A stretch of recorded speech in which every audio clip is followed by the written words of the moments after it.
Okay, I think we're slowly starting to figure this out, folks, and I'm hoping right now, I'm looking at the screen, and I'm hoping that it is figured out, but right now, runners on first and second for the Skeeters. Back-to-back singles from Wynton Bernard and Anthony Jansanti brings up the three-hitter. Zach Borenstein, a 2-2 count to Borenstein. Kind of a funky play there with Jansanti up to bat. He hit a rocket at the third base umpire, Chris Engstrand, and it ended up being a foul ball. It looked like it was going to be extra bases, but apparently it hit Engstrand, and Jansanti was forced to go back to the plate, but then he eventually got a hit. So all's well that ends well.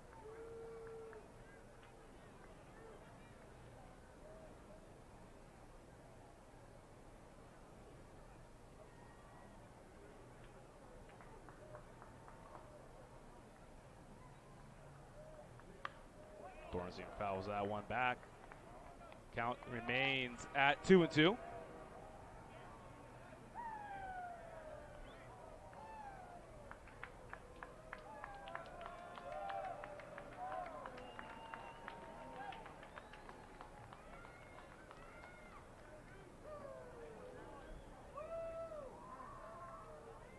Two and two, still to Borenstein here. Couple of hits for the Skeeters to open this one up. 2-2 from Von Schaumann. That one well outside, taking for a ball, full count here. It's a chance to maybe load up the bases here right off the bat for the Skeeters.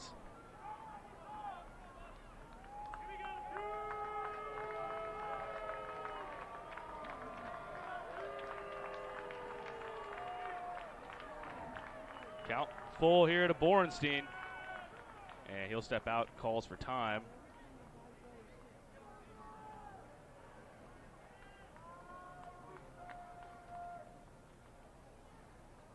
Wynton Bernard at second base. On first is Jansanti. That was a chopper to the right side, scooped up by Marrero. He's not going to get either play, though, as Jansanti and Bernard are in safely, respectively, second and third. So a productive out there from Zach Borenstein. He moves the runners over, and now with one away, it'll bring up Dennis Phipps. Skeeters with a chance to take an early lead here over the York Revolution, and they haven't done that yet this series. Through 2 games so far, York has taken the lead in each one. Took the Skeeters a few innings to tie it on Wednesday, though, but when Cody Stanley had his sac fly, it was all smooth sailing, and after that, tied the game, and then the Skeeters played a 4 in the 5th. First pitch, Phipps grounds it left side, and it's a foul ball, as it is the same lineup for the Revs, minus one change, though, and that is they're without Melky Mesa. If you remember, Mesa was hit with a few pitches already this series. He was hit twice on Tuesday, then once on Wednesday. And he's out of the game. But in right field is actually Alvaro Rondon, former Skeeter, getting the start in the outfield. We did not see him play outfield at all with the Skeeters. Saw him a little bit at second base and shortstop mostly, but never in the outfield. So kind of an interesting move there. So the Revs are kind of down to their last few guys. It's Rondon and Carlos Franco. 2 men on the bench. Swung and a miss. Phipps now down 0-2. Phipps, he led the Skeeters on RBIs this year, 81 of them. He's pushing up against his career high. Big spot here. Runners at second and third. We seem to have figured out our stream issues, so that's good news. And we're all smooth sailing here. Runners at second and third. It's Jansanti at second, Bernard at third. Just looking for a sac fly here to try to take the lead. That one line into right field. Is it going to stay fair? It's not. So York has their bullpens down the line. So that one right down there on the right field line, that was the Revs bullpen. Skeeters are down the left field line. This is a very promising start compared to Tuesday and Wednesday. It took the Skeeters bats a little bit of time to get going in each game, but tonight, a couple of hits right out the gate. Wynton Bernard and Anthony Jansanti, and now they are at second and third. And took a good play by Manny Marrero there at second base to even get Borenstein. Staying alive here, though, to Phipps. Now chops it to the left side and foul.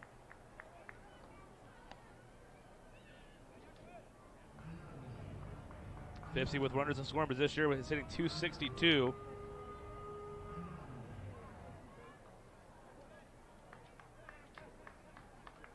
Did not have a hit in Wednesday's win, but did score a run. It was over 3 with a run and a walk.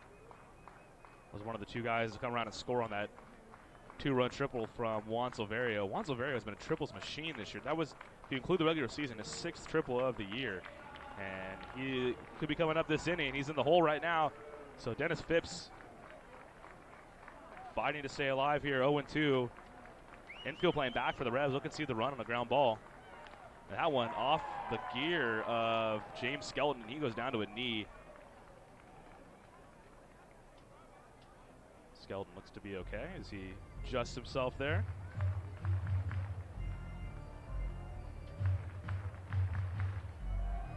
Isaiah Tejeda, he started behind the plate on Wednesday night. He is back at first base.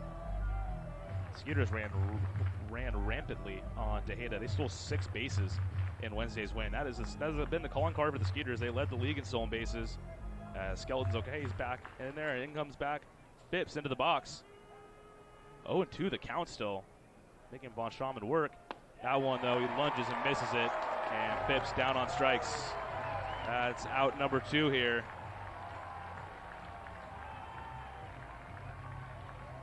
Two away now, and it'll be up to Albert Cordero. Try to see if the Skeeters can get an early lead here in York.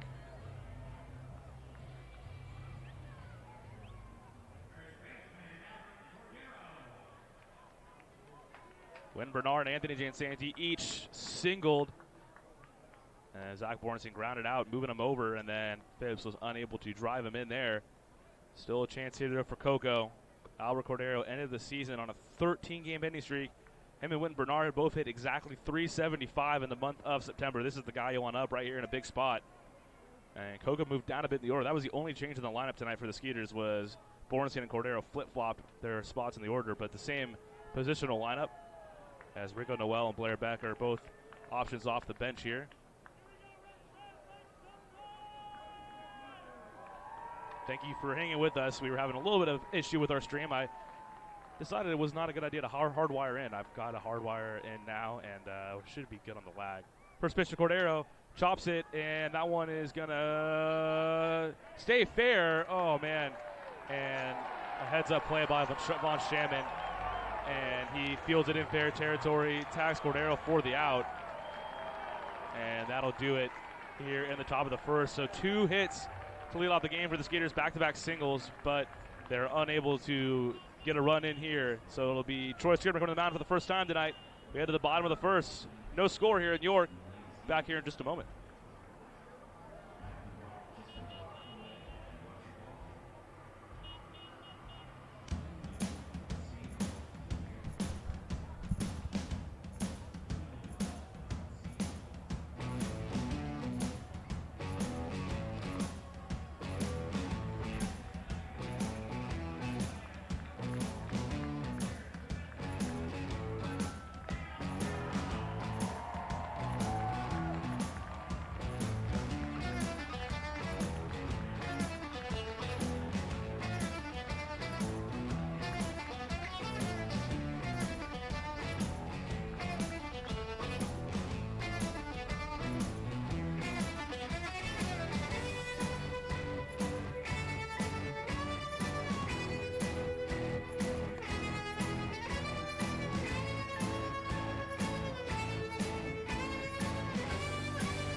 All right, Troy Scribner has finished off his warm-up pitches here, and he's ready for action in the bottom of the first inning.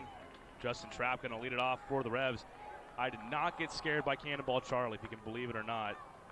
I was warned when the cannonball would fire off, and that thing is loud. Not as loud as our cannon, in my opinion. That blast that we had for Game 1 in the Freedom Division Championship Series was pretty unreal, as that one misses outside to trap as bottom of the first is underway. No score here at Peoples Bank Park. We have no score graphic. I apologize, but that's the way it's going to be tonight. We're kind of flying by the seat of our pants, and hopefully everything will go smoothly for the broadcast the rest of the night. I have a hardwire connection in now, so hopefully not too much more lag. Thank you guys for sticking with me here. So 1-1 the count to trap. Check swing, and even in this league, I think he went around, and yes, they're going to say he did. 1-1 the count, or 1-2 now the count to trap. 2 hits for the Skeeters in the top half of the inning. Unable to play to run, though. Just waiting on some timely hitting. They were unable to get it.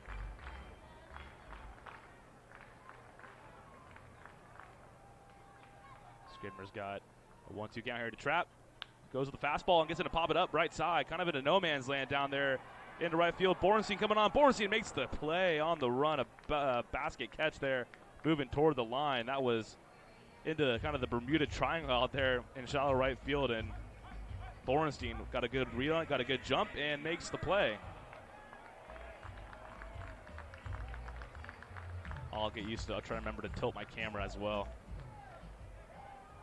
I don't think you guys got a good shot at that one, but hey, a nice play by Borenstein going toward the line for out number 1. And his pitcher, Scribner, appreciates that. Scribner 6-7, a 3.68 ERA on the year. At times, he was the most potent pitcher on the Skeeter staff, and it wasn't all that close. He had an 11 strikeout game to tie the Skeeters team record. That came against the Revs back on August 27th right here at Peoples Bank Park. So he has had great success on this mound right here, and he has got 1 quick out so far tonight. That'll bring up Emmanuel Marrero, second baseman for the Revs. Went hitless back on Wednesday in his first action here in the Freedom Division Series. That one misses outside, 1-1. No score here. We're in the bottom of the first inning. Scribner's 1-1. Swung on a miss. Good off-speed pitch low, and he gets Marrero to swing around the top of it. 1-2 now. Scribner can be at times just one of the better strikeout pitchers in this league. He's had a 10 strikeout game, and he's had an 11 strikeout game, and he has struck out at least 7 batters in 3 of his last 4 starts. Swung on a miss. There's another strikeout. He gets Marrero swinging. Out number 2. Went up the ladder there. Those are the 2 pitches for Scribner. That's how he gets his outs. He's got the big looping curveball, which really, that's his trademark pitch, and then he's got the fastball up that he can mix in there and kind of change the eye levels. That curveball, when he's on, man, it's about almost a 20-mile-per-hour change of speed from his fastball. And that'll bring up big Telvin Nash, who's already homered once this series. Juan Silvera going to give himself a little more room, takes a few steps back. First pitch to Nash is a fastball up and in, taken for a ball, 1-0. Nash went hitless in Game 2, but reached base 5 times in Game 1, including a monster home run. So we've seen the best and worst of Nash, who probably is going to be the MVP of the league, and he had a pitch to rip at, but fouls it straight back, 1-1.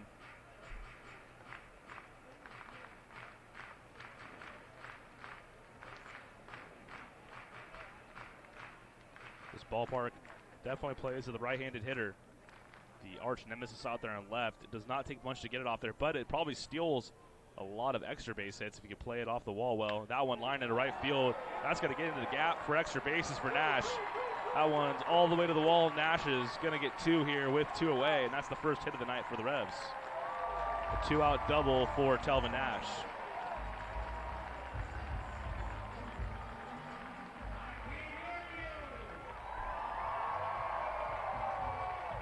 So talked about how this ballpark plays so well to righties, and Nash goes the other way there. Nice job just throwing his hands out there, but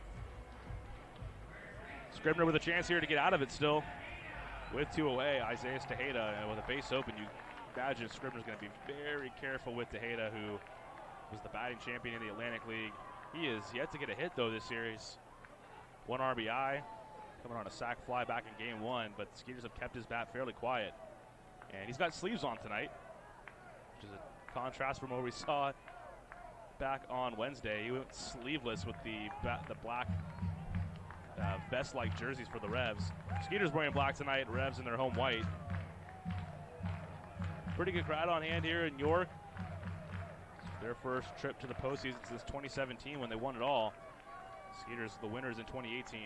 The Revs have 3 titles in their franchise history. The Skeeters have 2. Osby pitches in there for a strike to Tejeda. 1-1 to count. Telvin Nash aboard on second base. We got no score here in the bottom of the first inning. 2 away. And Scribner just a pitch away from getting out of this and going through the heart of this Rev order. Out of the stretch, the 1-1. Line into left field. That one is going to get down and by Bernard all the way to the wall. Telvin Nash is going to score easily. On to second base. Tejeda's going to try for it, and he's going to get there sliding. As an RBI double from Isaiah Tejeda has the Revs up 1-0 earlier in the bottom of the first.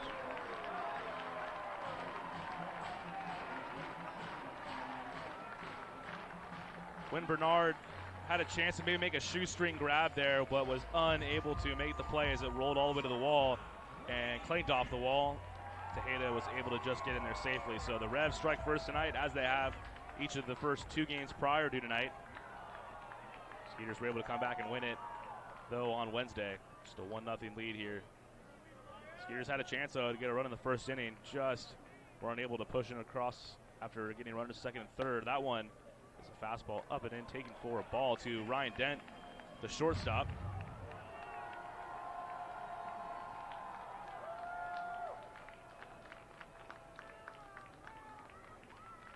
Dent was an all-star this year, and he pops this one up right field. Coming on in is Borenstein, giving way to Betancourt, and Betancourt makes the play for out number 3. So a 2-out RBI double from Isaiah Tejeda, and that has the Revs out and up early here, 1-0. We'll head to the top of the second inning. Skeeters coming back to bat, looking to tie this one up. They trail 1-0.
All right, we're back live at People's Bank Park here in York, Pennsylvania. A 1-0 lead for the York Revolution here at home. They tallied a run, a 2-out double from Telvin Nash, followed by another double from Isaiah Tejeda, and that is how they lead here early on. There'll be Juan Silverio, Cody Stanley, and Jason Martinson here to get things going in the top of the second inning for the Skeeters. As I think we have all of our video issues more or less ironed out, knock on wood. But appreciate everyone sticking with me here, as hopefully this person in front of me sits down. There we go. Okay, we're good to go. But yeah, just a little trial and error. I'm not the most technologically savvy person in the world, but pretty proud of myself. We got the stream up and working, as I mentioned. I don't believe we've ever had a video stream to our own on the road, so you are witnessing a little bit of history here. As you can see, Juan Silverio stepping in. Silverio had the big blow in the Game 2 win. 2-run triple down the right field line. He's hitting .429 this series. 3 for 7 with a couple of RBIs. Both coming on that triple. Duke Von Schaman on the mound still, so Revs up 1-0 here in the top of the second inning. Silverio swinging at the first pitch, pops it foul and out of play on the right side. This is my first time I've ever been in Pennsylvania, and learning so much. Learned the gas station called Sheetz, which apparently is like the Texas equivalent to Buc-ee's. Went there last night. So you land in Baltimore. That's the quickest way to get here to York. we got the York mascot right in front of me downtown. That one lined into left field. Could get down, and Sullivan, though, makes the play in left field for out number 1 in downtown, just completely disrupting the stream there. Swatson's way better anyways. Get out of here, dude. And he's gone now. So 1 away, and that'll bring up the catcher, Cody Stanley. Cody's had himself a nice series as well. He's hitting even 400 so far, and that includes an RBI. That was a sac fly in Park. First pitch to Cody Stanley is fastball, gets in there for a strike, 0-1. The wall in right, though, is considerably dwarfed by the one in left field, the arch nemesis, as they call it. There's a carousel in left field. They've got looks to be a rock climbing wall and a slide out there. That one misses. Low to Stanley. 1-1 the count. It's game 3 of the Freedom Division Championship Series here at Peoples Bank Park. Ryan Posner here with you. Skeeters trail 1-0 at the top of the second. That pitch to Stanley is a called strike. 1-2. Von Schaumann, let's take a peek. His last start against the Skeeters came right here at Peoples Bank Park, and he allowed what matched his season high with 10 hits, took a loss, just 4 2/3 innings. That one skied to left field. Sullivan is under it near the left center field gap, and Sullivan has it there for out number 2. So quickly 2 away here for Von Schaumann in the top of the second inning. And with 2 away, it'll bring up Jason Martinson. I want to talk about a guy who could just pretty much, all you have to do is get a pop fly and it's probably leaving. That is Jason Martinson. He had 15 big flies in the season, looking for his first hit of this series, though. And he certainly could play some pepper with that wall in left field. Open stance for Martinson. Swings at the first pitch, and there it goes! High drive, deep left field, kiss it goodbye. That's a solo home run for Jason Martinson. And we are all tied up here at Peoples Bank Park. A little foreshadowing there, huh? Jason Martinson. I was just saying, man, it won't take much for him to get one out of here, and he was first pitch swinging at that Von Schaumann fastball, and J-Mart can just cart around the bases, a solo shot from the Skeeter shortstop, and we're all tied up here 1-1, top of the second.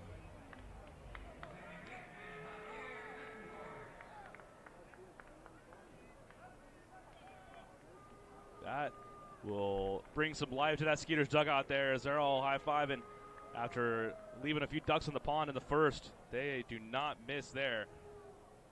And now I'll bring up Javier Betancourt now with 2 away. And Batika, he can get himself his first home run. I'm guessing 2 maybe at some point in the series. He has yet to hit a home run in a Skeeters uniform, but dating back to the regular season, he has 11 straight games with a hit.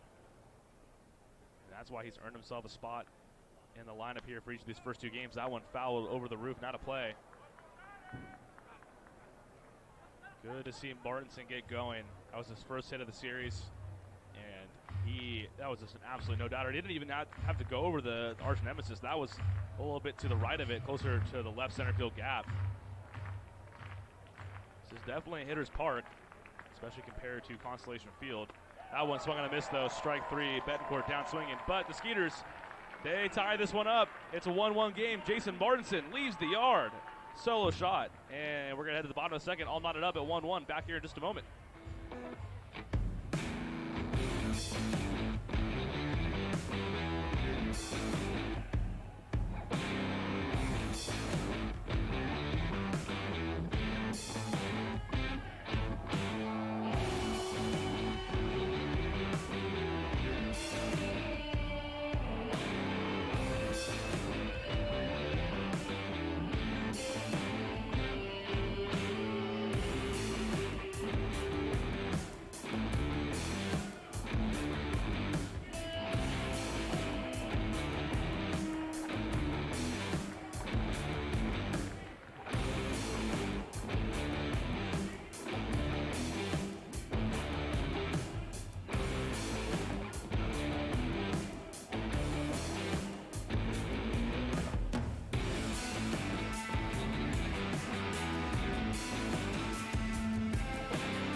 Back live here in York, Pennsylvania. It's a 1-1 game. Jason Martinson has tied this ball game up after a solo shot in the top half of the inning. Troy Scribner back out for work here in the bottom half. He'll get Henry Castillo to lead it off. It'll be Castillo, Skelton, and Sullivan for York.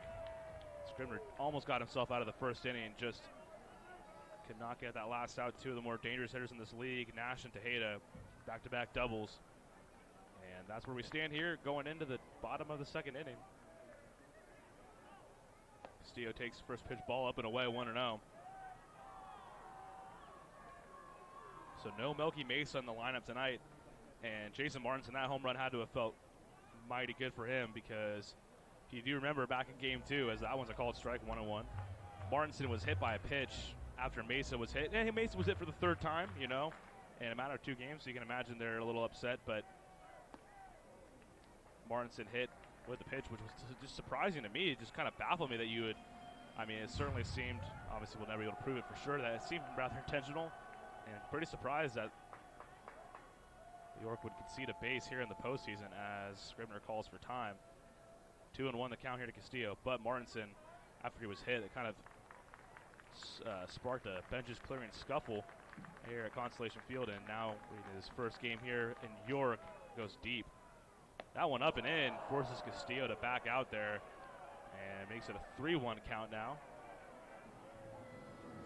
And looks like York also has the chipmunk staring the YouTube sensation. I don't even really know what you would call it, just kind of turned around. And we play that at Constellation Field all the time too. 3-1 count here to Castillo. Switch hitter crushes it, but well foul and well out of play over the right side. So a full count upcoming here to Castillo. Castillo started the series at second base, and now has been Marrero at second the last 2 games, and Castillo's moved to third.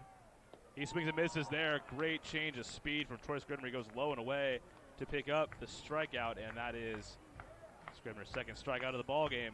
1 away here in the bottom of the second.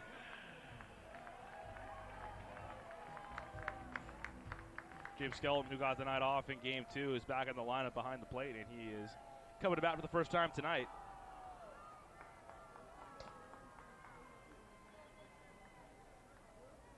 Scribner fairly even splits at home and road on the regular season as Skelton swings the first pitch, pops it up. Might be a play for Cody Stanley, and it is in foul territory on the warning track, about a foot from the wall.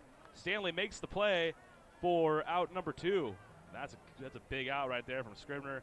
That ball somehow stayed in play. So that'll bring up the 9-hitter, or the 8-hitter rather. I forgot Alvaro Rondon in the lineup tonight for the Revs. Rondon playing right field tonight. Skeeters fans watching, you remember Rondon was in Sugarland all of last season, and to begin this year, never did we see him in the outfield though. He's definitely got the speed to cover some range. That's for certain, as Zach Sullivan takes up. York definitely hampered by injuries, but that's what happens around this time of the year. Skeeters have been hampered by them as well. Not to mention that hampered by 16 contracts that were purchased. That one is swung on a miss by Sullivan. 1-1 the count. Sullivan's still hitless in the series.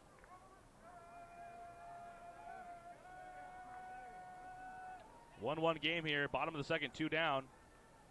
Sullivan swings through the fastball again. He's down 1-2. Scribner already has a pair of strikeouts through an inning and 2/3. And he's got a beat on a third. Does he go to the big hook here, or does he stick with the fastball? Let's see. Out of the windup, sticks with the fastball, misses up. Nice waist pitch there from Scribner. 2-2. Troy really generous with his time during the regular season. Very appreciative of that. Just getting to hear him talk about pitching and sequences and what guys will go to and why maybe a pitcher will go to a certain pitch in a certain spot. Really helpful for me. Helped me learn a lot. As that one, he goes up the ladder again, and Scribner did not want to show him the curveball because Sullivan was way behind the fastball, and he gets him to swing and miss.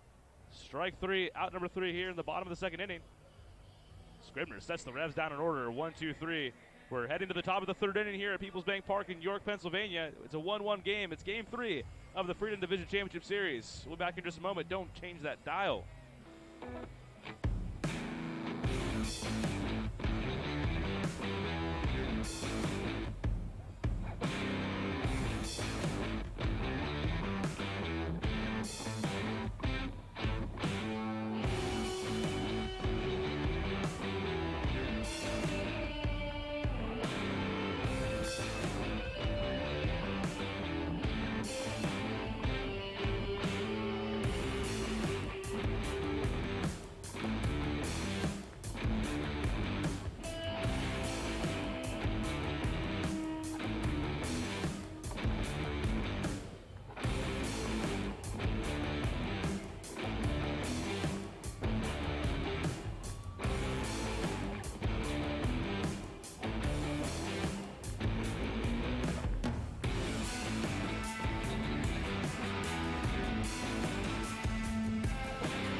All right, welcome back to People's Bank Ballpark. It's a 1-1 game here in game number 3 of the Freedom Division Championship Series. We'll keep an eye on Long Island and High Point. Long Island with a 2-0 lead as that series has shifted to New York.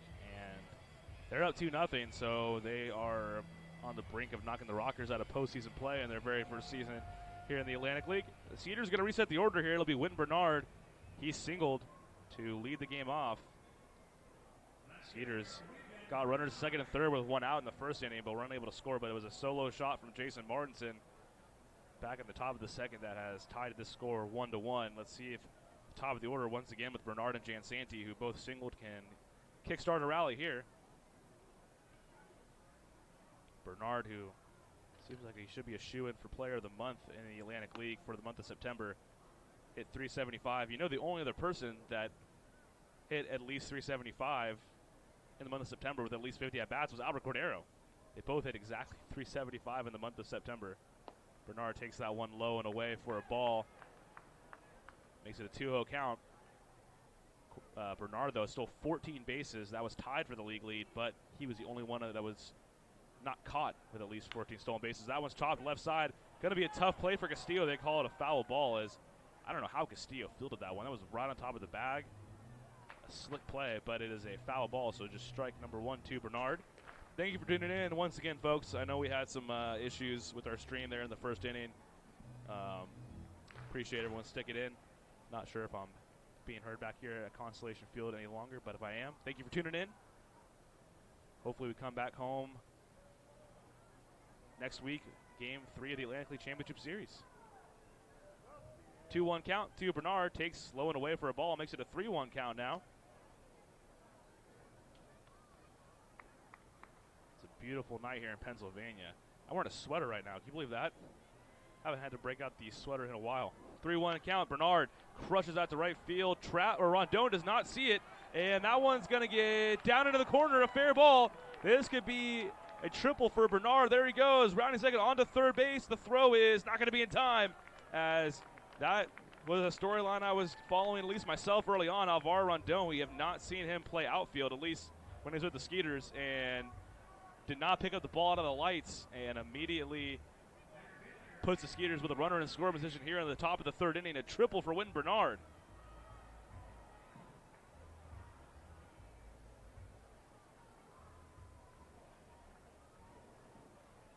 So the top of the order strikes again here for the Skeeters, as now Anthony Jansanti coming up, just needing a fly ball or a ground ball, as the Revs are electing to keep their infield back here. First pitch misses low and away for a ball 1-0. To try to do my best to give you guys action. This is kind of a bootleg broadcast, but hey, we're live here, having a good time. Gonna do my best to make sure you guys can see everything going on here at People's Bank Park. And right now we've got Anthony Jansanti up. He's ahead 1-0. He takes the fastball away. Called a ball 2-0. Bernard 2 for 2 tonight. Singled in his first at bat, then a triple to right field. I don't know how that ball stayed fair. It was way into the corner. And Rondon put his hands up immediately after the ball was hit. Did not see it. That one grounded sharply left side. That's through. And in the left for a base hit. In to score is Bernard. And the Skeeters have taken a 2-1 lead here at People's Bank Park. Captain Sugarland doing the job, knocking in a run. Skeeters lead 2-1 here. Top of the third inning.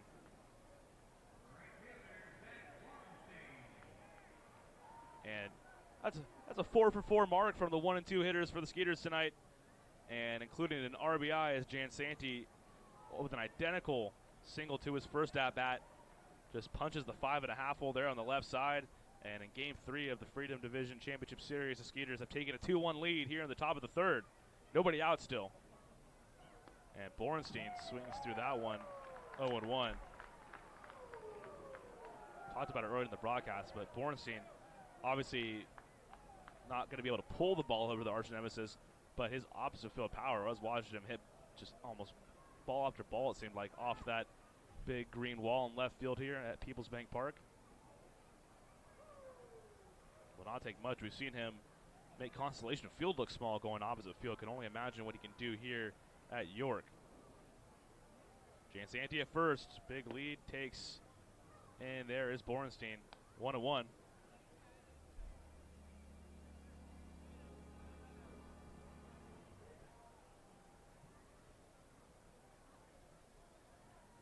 Borenstein grounded out to the right side in his first at-bat to Manuel Marrero at second base. That one lined into right field. That's going to be into the gap for extra bases. Jansanti, he's rounding second. They're going to send him home as that one is just now being fielded by Rondon, and Jansanti's going to score easily. A RBI double from Zach Borenstein, and the Skeeters have made it a 3-1 lead now here. Still nobody down in the top of the third inning. An RBI double from Z-Bear. Zach Borenstein and the Skeeters continue to pile on here in the third. They're looking for a ton more as now you bring up Dennis Phipps. Still nobody down. Got a runner in scoring position once again. Skeeters bats have traveled here to York, and they are potent. This top of the order has tripled, singled, and now doubled. If Dennis Phipps can maybe leave the yard, you could have to cycle for the inning potentially. And that big arch nemesis on left is looking mighty close here for Phipps. And he wanted it. Swings at the first pitch, pops it straight back. Skelton sheds the gear, but he's not going to have a play as that gets into the seats here. 0-1 the count. Skelton's got a noticeable limp as he's hobbling around behind the plate. He took one off the gear near his feet back in the first inning, wondering if that's still hobbling him a little bit. Phipps struck out swinging in his first at-bat of the game. Skeeters definitely making up for that first inning where they left a few runners in scoring position. This top of the order is eaten right now. So an 0-1 count here to Phipps. He takes a step out, calls for time. Borenstein on second base. Skeeters leading 3-1 here in the top of the third inning. Nobody down. Borenstein dancing around behind second base. Out of the stretch, Von Schauman's pitch misses low and away for a ball. 1-1.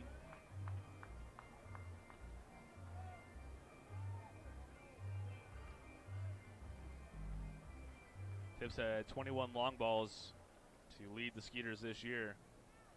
And I can only imagine how many he might have had if he played here every game.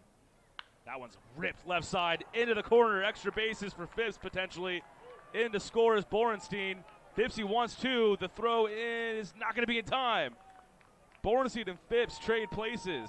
An RBI double from Dennis Phipps. The Skeeters are putting up a crooked number here in the top of the third. It's a 4-1 lead now.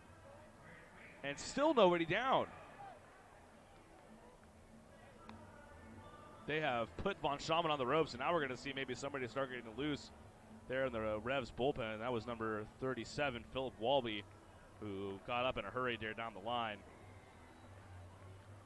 That one by a diving stop from Castillo, and Phipps, I'm impressed he got into second base there. It's tough to get doubles sometimes here at, I imagine, at this ballpark with that wall in left field being so close, but the second double of the inning.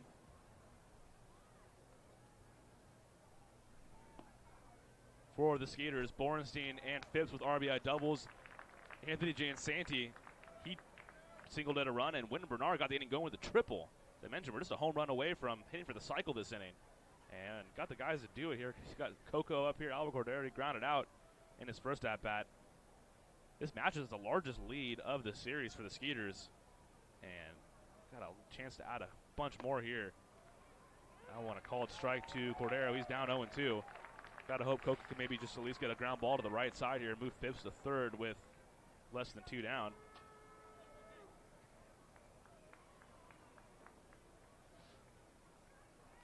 A 4-1 lead for the Skeeters. This is game number 3 of the Freedom Division Championship Series. We're on the road.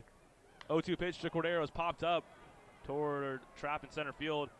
Trapp coming on in, gives way to Dent, and he has it there in straightaway center for out number 1. First out of the inning, but the Skeeters have already tallied on 3,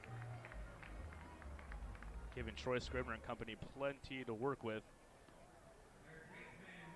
And Philip Walby now getting loose out there down the right field line. It could be a short outing for Von Schauman, who's had himself a nice year for the Revs, but he has not fared well against the Skeeters. I mentioned his last start was here at People's Bank Ballpark, and he allowed 10 hits, 5 runs over just 4 2/3 innings of work. It was an 11-4 win for the Skeeters all the way back on August 27th. He's made 3 starts against the Skeeters this year. That one gets away by Skeleton. Phipps is going to get to third, so that is a big, wild pitch right there, as now the Skeeters move a runner to third base. Less than 2 outs, so just 1 down, and now a fly ball from Silverio could make this a 5-1 game. Or a deep fly ball can make it a 6-1 game, as Silverio, since seen the ball well this series, lined out in his first at-bat of the night.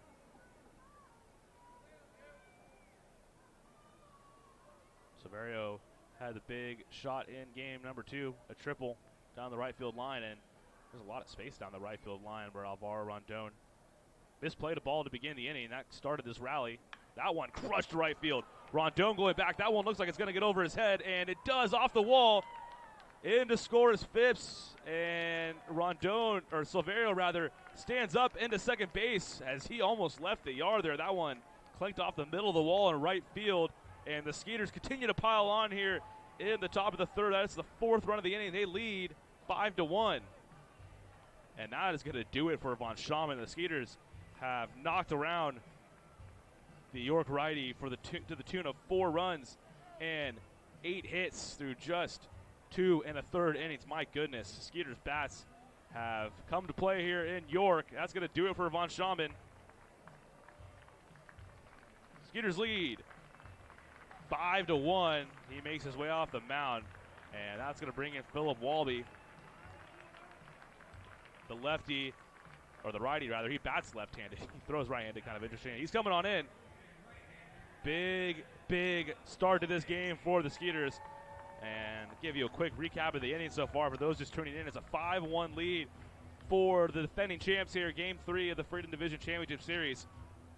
Wynton Bernard led the inning off with a triple, a ball that was misplayed by Alvaro Rondon in right field.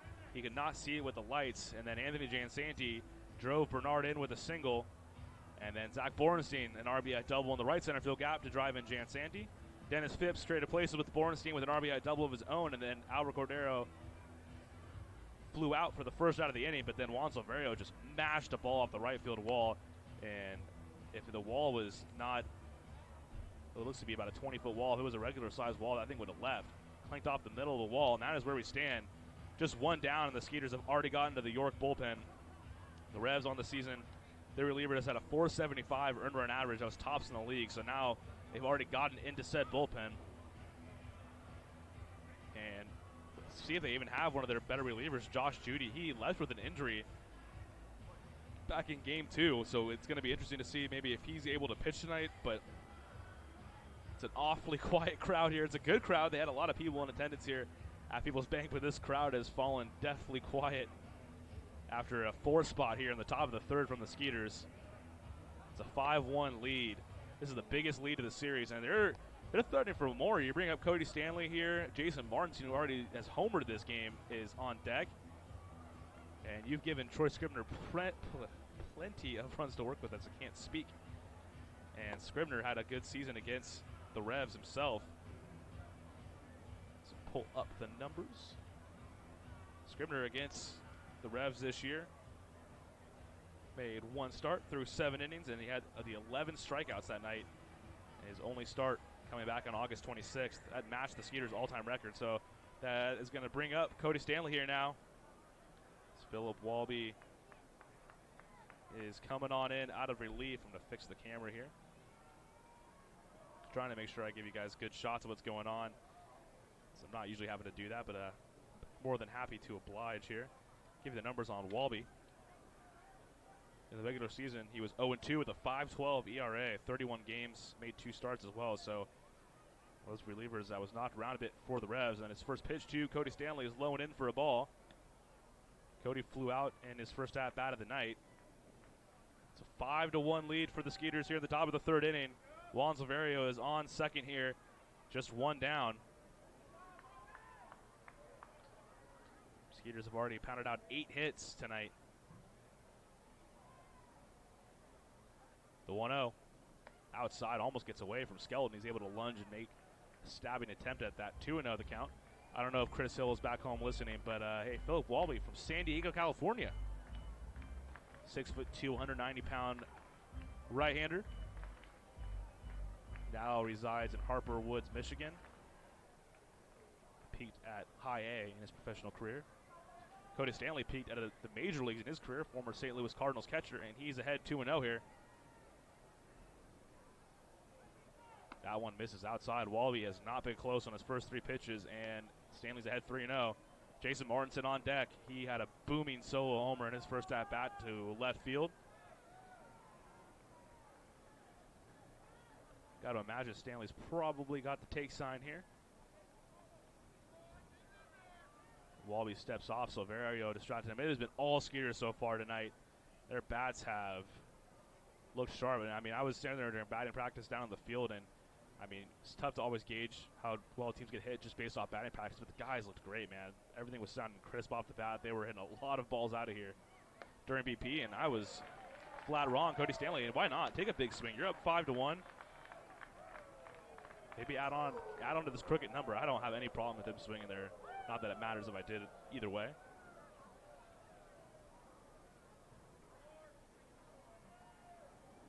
So now still ahead, 3-1 here. Stanley, the chance to single in another run potentially. Juan Silverio on second base. That one outside for a ball. They're going to back pick for Silverio, and he's able to dive back safely. That was a close play, but Silverio scrambles back in time, and that was ball 4. So Stanley works the walk here, and Walby right out of the bullpen adds on to the Skeeters rally. Now it's Jason Martinson. Martinson had a prodigious home run to left field in his first at-bat, and I feel like a little bit Nostradamus there on that one, because I was commenting just how Martinson, I mean, it just wouldn't take much for the ever-powerful shortstop for the Skeeters to get one out of here, and he made this ballpark look like a Little League field in his first at-bat.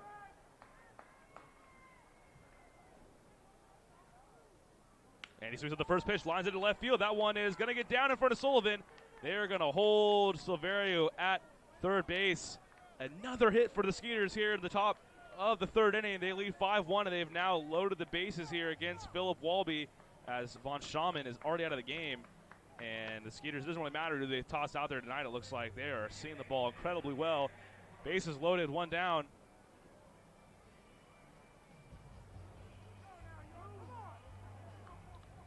A 5-1 lead for the Skeeters here in the top of the 3rd inning. And now you bring up Javier Betancourt. A ball in the gap could really break this one open here. 9 hits already for the Skeeters. This is through 2 1/3 innings. 9 hits. All Skeeters here so far tonight in Game 3 of the Freedom Division Championship Series.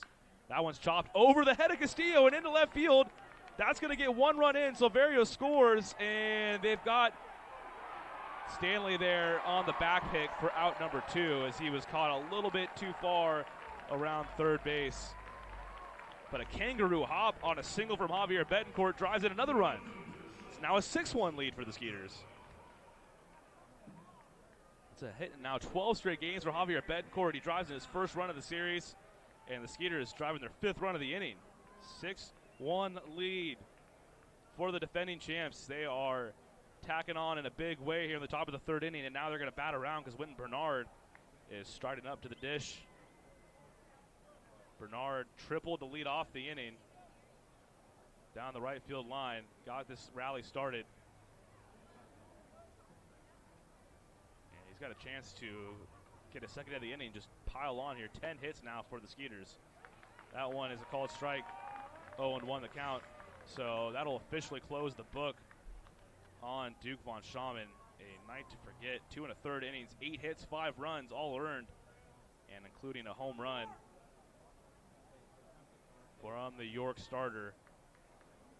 That was, I believe, his shortest outing of the year. Bernard takes low there. Skelton able to stop it. 1-1 the count now. That was indeed Von Schaman's shortest start of the season. His shortest start of the regular season was 3 2/3 innings, and that was his first start of the year, all the way back on May 26th.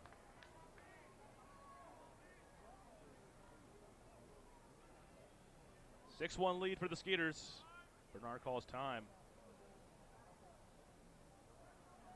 Bernard 6 home runs in the regular season. He is a shoo-in candidate for the Player of the Month in September for the Atlantic League.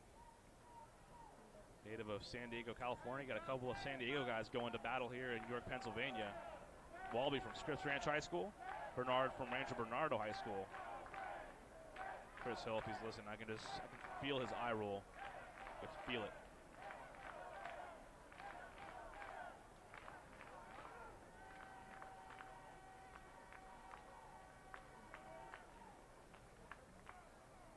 One count to Bernard, takes a big swing there and misses it, comes up empty. 1-2 the count.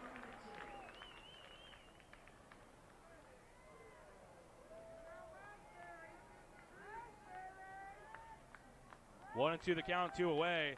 Runners still at first and second here in the top of the 3rd inning as Bernard with a chance for his 2nd hit of the inning here. He's already tripled. Put it to the York pitching staff here early on. Both runners on the move, and that one fouled back. It looks like it may have got Skelton right on the hand there as a double steal there. Martinson and Bedcourt would have had those bases stolen easily too. A nice idea there. They will have to retreat back to their respective posts. I know we don't have a score graphic up sorry tonight, folks, but 6-1 lead. It's all Skeeters all night so far. We're just on the top of the 3rd inning here. It's Troy Scribner. It's been about 35 minutes since he last took the mound, as he'll gladly take that delay and that break off, as his offense has provided with 5 runs so far this inning. And Bernard looking to add on here. The 1-2 from Walby. That one misses low and away, 2-2. Way too early, but might be on cycle watch for Wynton Bernard tonight. He's already got one of the hardest ones out of the way. He's got the triple, although for him that's not always going to be the hardest one. He flies around the bases. But just a double and a home run away from the cycle, and I mentioned cycle watch because we're only in the 3rd inning, so he's going to have a few more at-bats tonight. Captain Sugarland, Anthony Jansanti on deck. He already has an RBI single this inning. 2-2 the count to Bernard, former Cubs prospect. Awaits the pitch, and that one again misses low and away. Walby having a little bit of trouble finding the strike zone so far since coming on in a lot earlier than I'm sure Mark Mason and company were hoping to go to their bullpen tonight. 13 pitches for Walby so far. Just 6 have been strikes. So you're doing the math at home. He has thrown 7 balls compared to 6 strikes since coming on in. It's going to be the 7th pitch of the at-bat here to Bernard.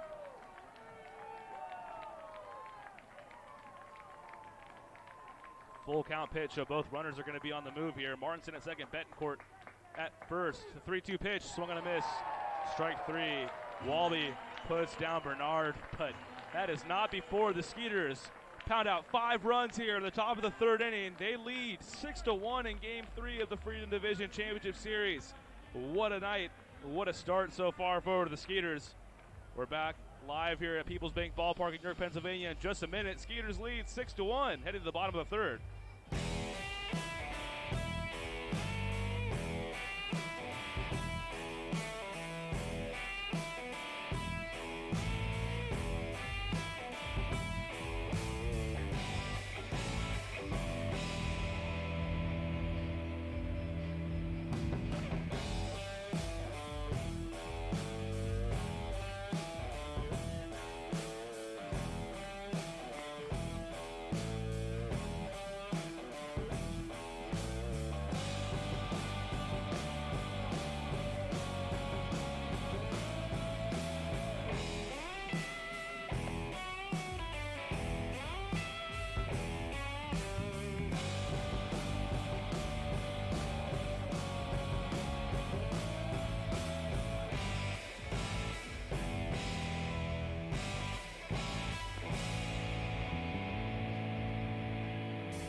Back live at Peoples Bank Ballpark here in York, Pennsylvania. It's Game 3 of the Freedom Division Championship Series, and the Skeeters have jumped out to a 6-1 lead, a 5-run 3rd inning. Already 10 hits for the defending champs and one of the members of last year's championship team, Alvaro Rondon.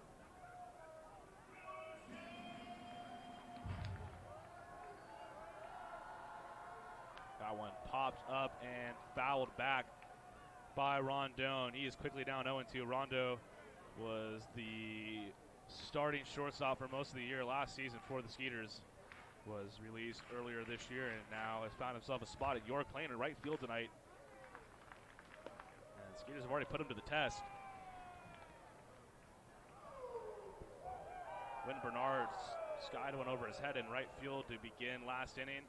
Monteverio drove one over his head as well. That one lofted into the seats on the left side and out of play. 1-2.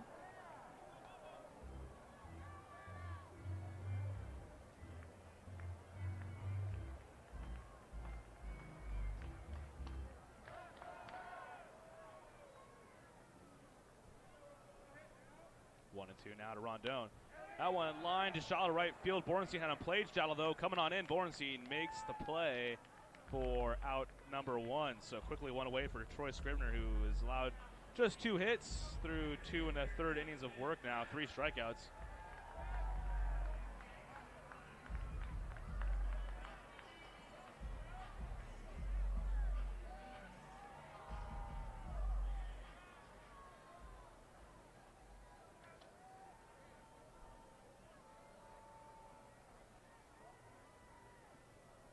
One away to bring up Justin Trapp, the leadoff man, as the Revs have gone through the lineup for the first time tonight. Wynn Bernard for the Skeeters already has 3 at-bats, the leadoff man, and that's what happens when you get 10 hits and 6 runs through just 3 innings of work. And Trapp hits that sharply at Monteverio, who stays down on it, though.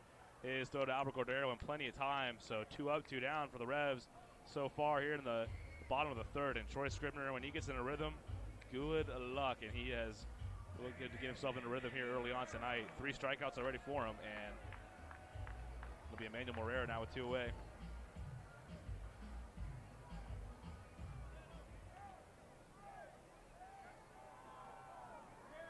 With 2 away, Emmanuel Morera, he struck out in his first at-bat, and he swings and misses with that one outside 0-1.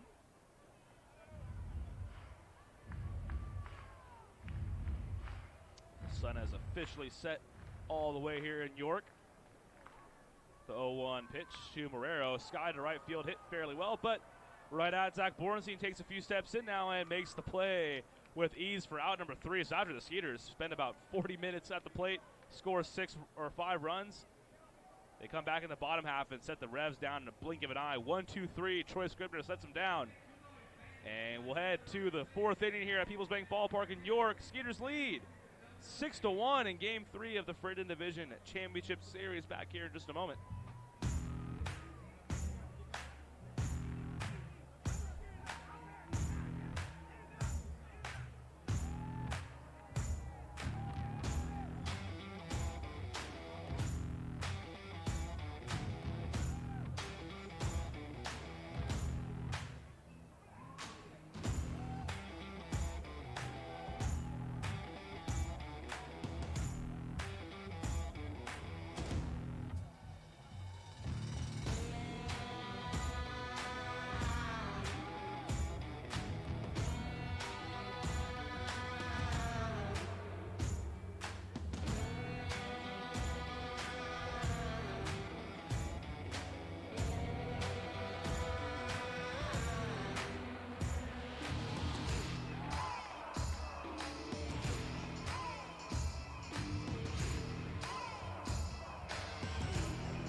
Welcome back to Peoples Bank Park in York, Pennsylvania.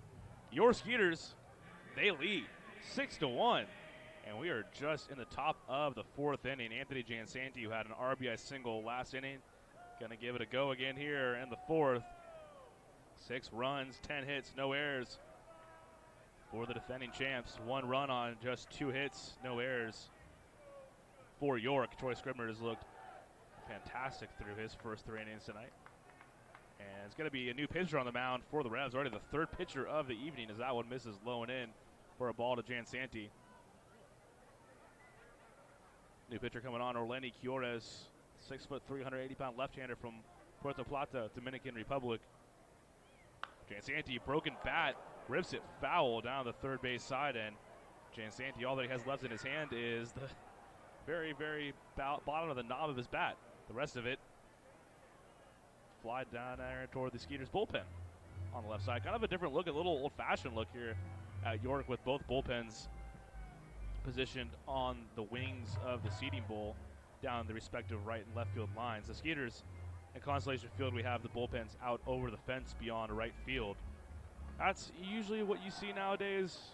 That's pretty much most teams. I don't know if the Cubs, I know at Wrigley they've had the bullpens down there for a while. I believe in Oakland at the Coliseum they still have that. That one ripped, and that is the 3rd hit of the night for Anthony Jansanti. He has literally punched that 5.5 hole almost in the exact same spot his first 3 times tonight, and the Skeeters have 11 hits now tonight. And once again, this ballpark, which was filled up and still is filled up, it is gone awfully quiet here tonight.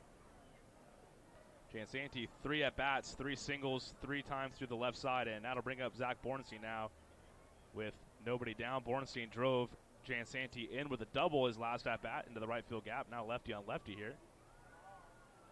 First pitch, curveball popped up left side, and that one is going to get out of play. 0-1 the count to Bornstein. 1 for 2 tonight with that RBI double.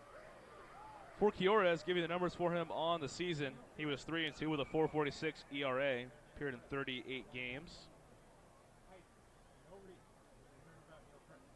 Spent some time in the Giants farm system before coming out here to York. Quiores has made 5 appearances against the Skeeters in the regular season and is fairly successful, a 1.69 ERA as Bornstein fouls that one straight back.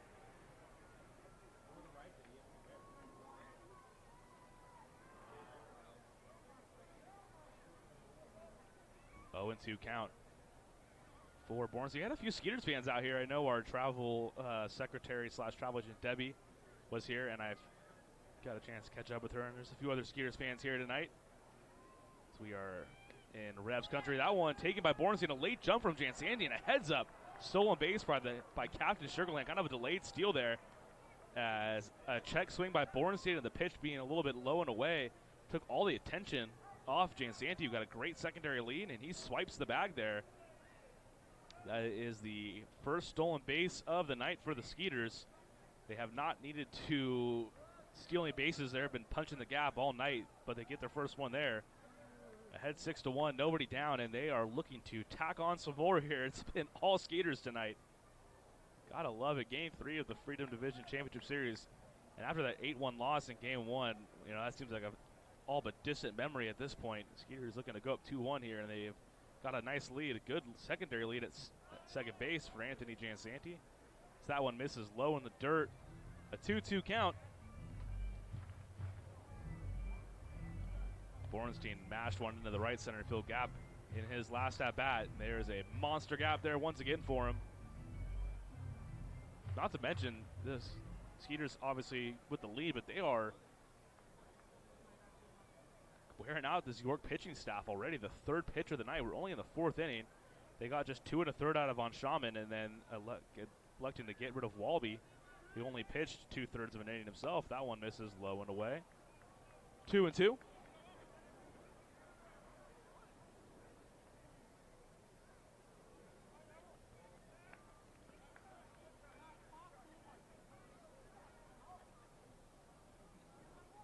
Full count upcoming to Bornstein. Got Jansanti at second base. Still nobody down. Captain has 3 hits already tonight. He was rocking a Finkel Miami Dolphins shirt in the pregame. That one lined into center field. Could get down, but on the run, Trap makes the play in straightaway center. And that's the first out of the inning here in the top of the fourth.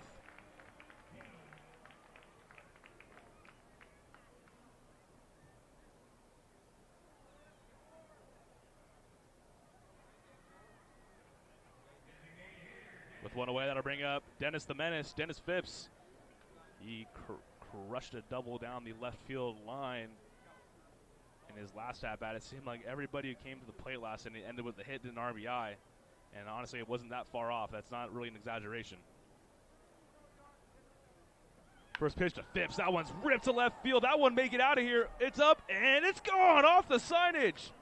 In left field, Dennis the Menace can cruise around the bases, a 2-run shot. And the Skeeters are piling on here in Pennsylvania. How about that? 2-run shot from Phippsy, and the Skeeters have jumped out to an 8-1 lead.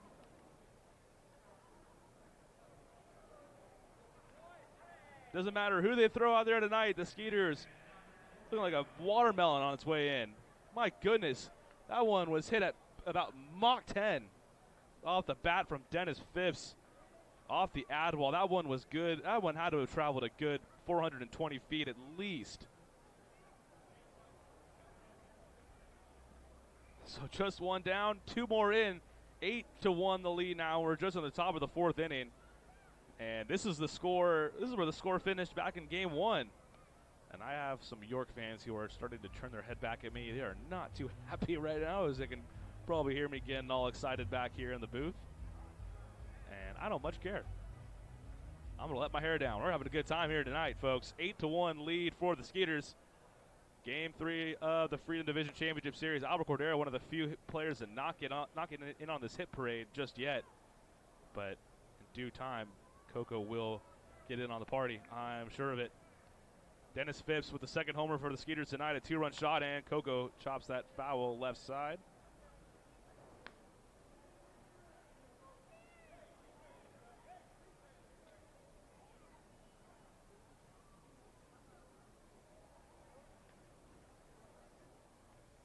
One run in the second, 5 in the third, and 2 now here in the top of the 4th. Skeeters lead 8-1.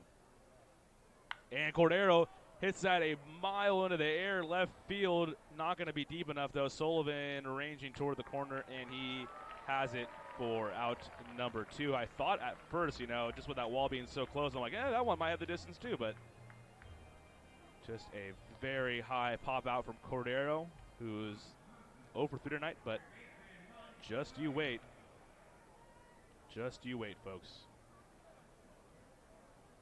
12 hits already tonight for the Skeeters. Their season high in the regular season for hits was 21. The most runs they scored in an inning was 7, so that 5-run third was one of the better innings they've had all year. And with a lot of baseball left to play, they may surpass that 21 hit mark that they had all the way back in May against Lancaster. That one ground up the middle off the glove of Chiores over to shortstop. Dent has it and is up with it in time for out number 3. Dennis Phipps, he's put the Skeeters up 8-1 now, and we're through 3.5. We head to the bottom of the 4th inning. Skeeters lead 8-1 in game number 4 of the Freedom Division Championship Series. Great night to be a Skeeters fan, and there's a lot of baseball left to play. We'll be back here in just a moment in York, Pennsylvania.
there, friends. It's a pretty good night. If you are a fan of the defending champion Sugarland Skeeters, they lead 8-1, and it is only the bottom of the fourth inning. This is a big spot, though, as you bring up the 3, 4, 5 hitters, and a big spot because you can just really take the air out of the balloon for York if you're able to go through Nash, Tejeda, and Dent, 1, 2, 3. And Troy Scribner, he is the man for the job. He's allowed just 2 hits. Skeeters have 10 more hits than the Revs tonight. They lead 8-1 here in the bottom of the fourth. First pitch to Telvin Nash is a called strike, 0-1. This is a dangerous-looking Skeeters team tonight. From top to bottom of the order, everyone's gotten a piece. Jansanti and Bernard at the top have just combined. They have just 1 out and 6 at-bats between the two of them. Jason Martinson, the 8-hitter with a home run tonight. Dennis Phipps right in the middle of the order. He had a 2-run home run last inning. It is a collective effort, and it is beautiful. 0-2, quickly the count to Nash, who had an RBI double. That's the only, or doubled rather, and was driven in by Tejeda on deck with the RBI double. That one taken low and away. The 2 hits for the Revs tonight have come from the man at the bat now and the man on deck. And both came with 2 outs at the bottom of the first inning. The Revs, if you can believe it, briefly held the lead tonight, just 1-0 back at the bottom of the first, but then the Skeeters have tacked on a run in each the second, third, and fourth innings. That one taken up and away for a ball, 2-2 the count to Nash.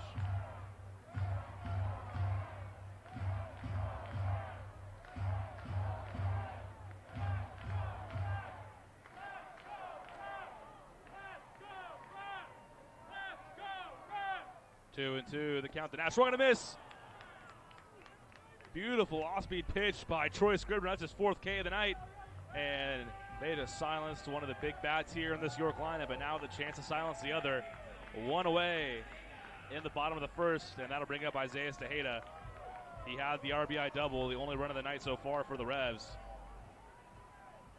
Game number 3 of the Freedom Division Championship Series. Let's take a peek at the other score. It is a 2-1 lead for Long Island there. They're in the top of the 5th out there on Long Island, and that's game 3 as well out there. But High Point trailing 2-0, so they have their backs against the wall. The series out here is 1-1, but the Skeeters looking like they're on their way to make it a 2-1 series lead, especially with the way that Troy Scribner has pitched tonight. Count is 0-1 to Tejeda. Scribner, man, when he's on like this too, he works so quickly. He's already on the mound, ready to go. If you're a batter and you want some time, you're going to have to step out and get it on your own. Scribner will not give it to you. That one misses. Oop, called a strike, 0-2. Got it low and away there. ABS still in effect here as well in the postseason.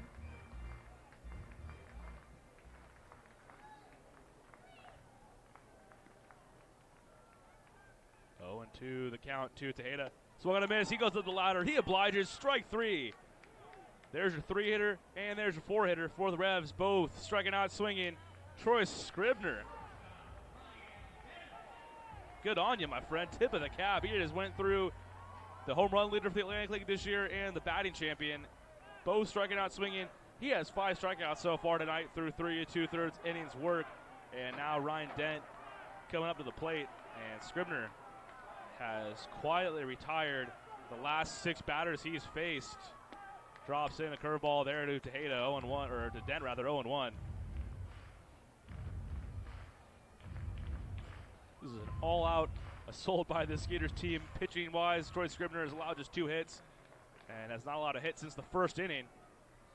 That one chopped foul, and now Dent is quickly down 0-2. Scribner, they don't pass the boot out here at York, but he's about to strike out the side. He's got Nash swinging, he had Tejeda swinging, and now he's got Dent down 0-2. Want to talk about a quiet crowd. You go right through the 3, 4, 5 guys and strike them out. That'll quiet the crowd, and he does it. Strike 3, Scribner strikes out the side.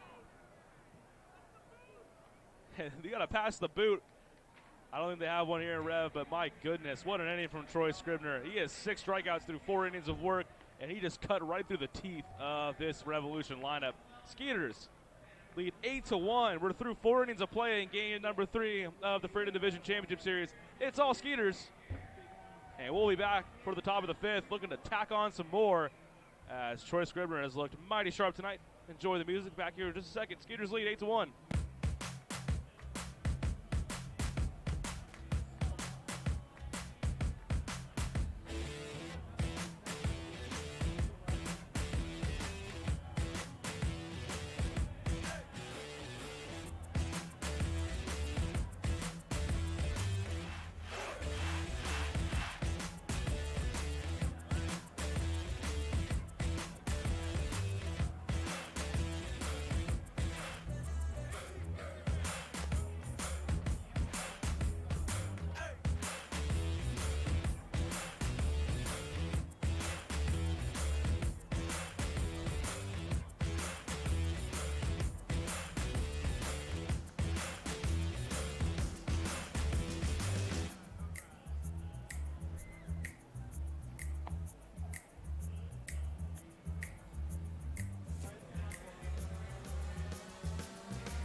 Skeeters lead 8-1.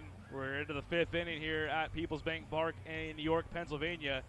Troy Scribner, not to be overshadowed by the kind of offensive outburst the Skeeters have had. 8 runs so far on 12 hits through just 4 innings. But Troy Scribner has allowed just 2 hits.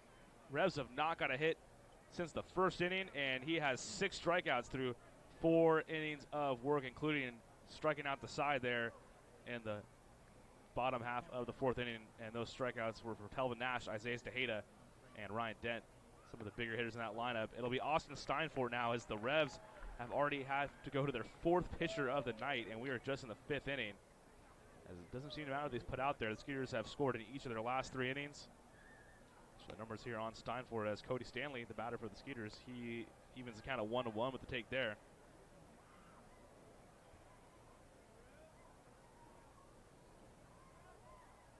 Steinfort 3-1 with a .533 earned run average. That one chopped right side toward Tejeda. He gets to the bag himself for 1, and that'll be the first out of the inning.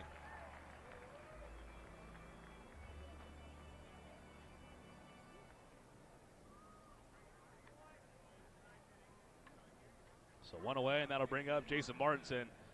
And Martinson has himself a pair of hits tonight, 2 for 2. Had a solo home run back in the 2nd inning to kickstart this outburst of runs for the Skeeters. That was a solo shot in the 2nd. They went on to score 5 in the 3rd, 2 more in the 4th.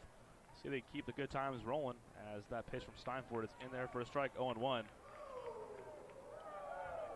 8-1 lead for the Skeeters here in the top of the 5th. Game 3 of the Freedom Division Championship Series.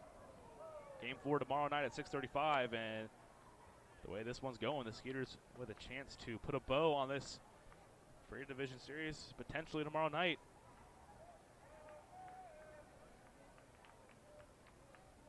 One to one now at the count to Martinson. That one chopped foul. That was the home run swing we saw back in the 2nd inning there. Did not miss that by much. And Javier Betancourt, doesn't matter if he's at home or the road, gives the ball to a kid sitting in the 1st row. Nicely done by Betancourt. Javi, one of the nicer guys you'll ever get a chance to be around. The 1-2 pitch to Martinson. That one chopped foul left side toward the Skeeters bullpen there, as someone tried to make a play there. Could be a boring night there for the bullpen, the way that Troy Scribner's looked. Just 2 hits through his first 4 innings. Just the 1 run, which came back in the bottom of the 1st inning, and now he's got himself plenty of run support since that time. That one's a fastball upstairs. 2-2 now. The count to Martinson. After going hitless in the first 2 games, he's broke out in a big way here in Game 3. Him and Dennis Phipps have both homered so far tonight, That one misses low, so 3-2 the count to Martinson.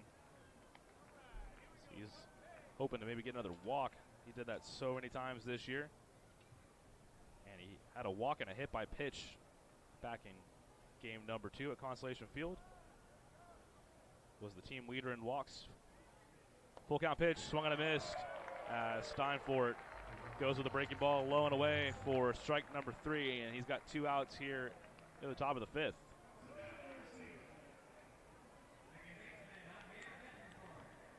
And that'll bring up Betancourt. RBI single for Batika in his last at bat. Just chopped one over the head of Henry Castillo. That thing had a monster hop. It looks like it was just going to be a chopper, but that thing hit the trampoline or something on the ground and got over the head of Castillo at third to drive in yet another run. That was the final hit and the final run of the inning for the Skeeters there in the 3rd inning. He's behind here 1-0.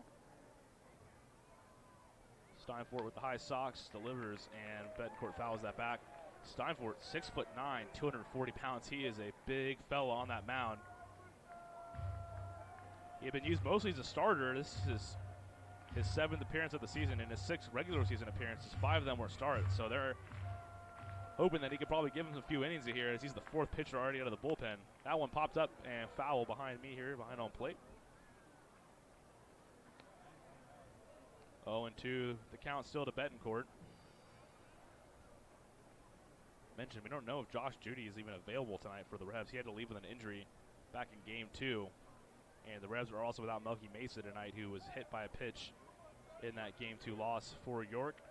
That one grounded sharply left side and just a few feet foul as it gets down the line and out of play. Still 0-2. Betancourt thrived in the postseason last year. Got a start, and he did not start in the postseason very often. Not like this year where he started all 3 games so far. He had, I believe, just 1 start in last year's postseason. He made it count. He went 3 for 5 in game number 5 of the Atlantic League Championship Series. A 3-hit game as the Skeeters went on to beat the Ducks that night to win their 2nd Atlantic League title. 0-2 to Betancourt. That one's popped up, and that one might be playable for Skelton.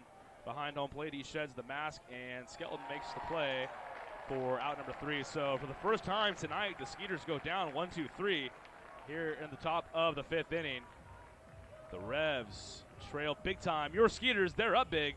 And Betancourt, okay, he's fine. He's just putting his stuff away. I was getting a little nervous there. He's fine. Skeeters lead 8-1 here in game number 3 of the Freedom Division Championship Series. And Troy Scribner back out to the mound, grabs the ball. He's looked unhittable tonight. He'll keep that going. We'll be back here in just a moment on the Skeeters Broadcast Network. Skeeters lead 8-1, moving to the bottom of the 5th.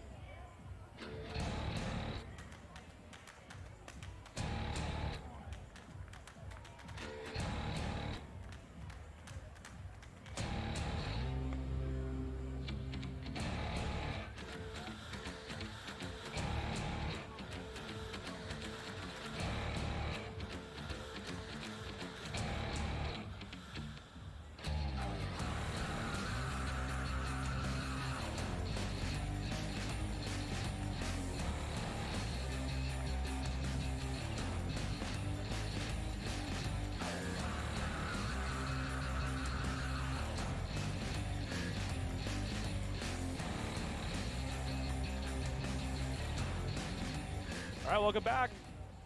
Quick break there. We're live from York, Pennsylvania. Skeeters broadcast hits the road, and the Skeeters have hit everything they've seen tonight. They lead 8-1 in the bottom of the 5th inning in game number 3 of this Freedom Division Series. And Henry Castillo going to lead it off for the Revs here in the bottom of the 5th. They have not gotten a hit off Troy Scribner since the 1st inning. And those 2 hits they had in the first were responsible for leading to that 1 run they have, but that part of the order, which did the damage the first time, they struck out 1, 2, 3 in the bottom of the 4th inning, and Scribner gets ahead of Castillo here, 0-1.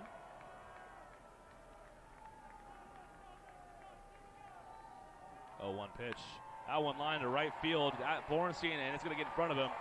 That's going to be a leadoff knock, so the first hit since the 1st inning for the Revs is a leadoff single for Henry Castillo here in the 5th.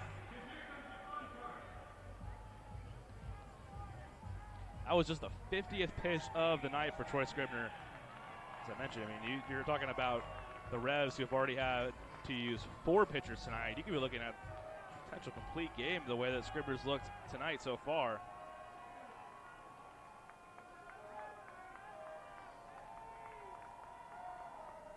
And that'll bring up the catcher, Skelton, who takes the first pitch, strike 0-1. Skelton pops out in foul territory in his first at-bat of the game. Skelton foul. He looked a little hobbled in his last at-bat as someone was fouling the ball off his feet earlier in the game. So we'll see if he's still a little hobbled. Tough work being a catcher.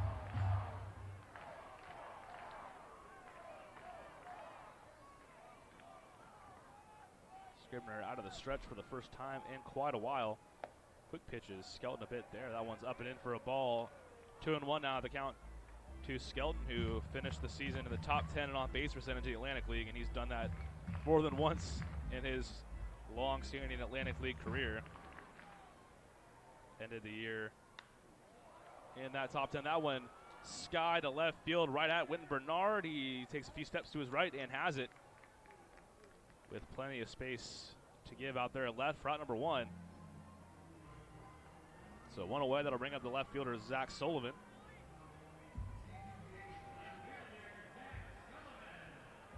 Sullivan so far tonight, Sully 0 for 2.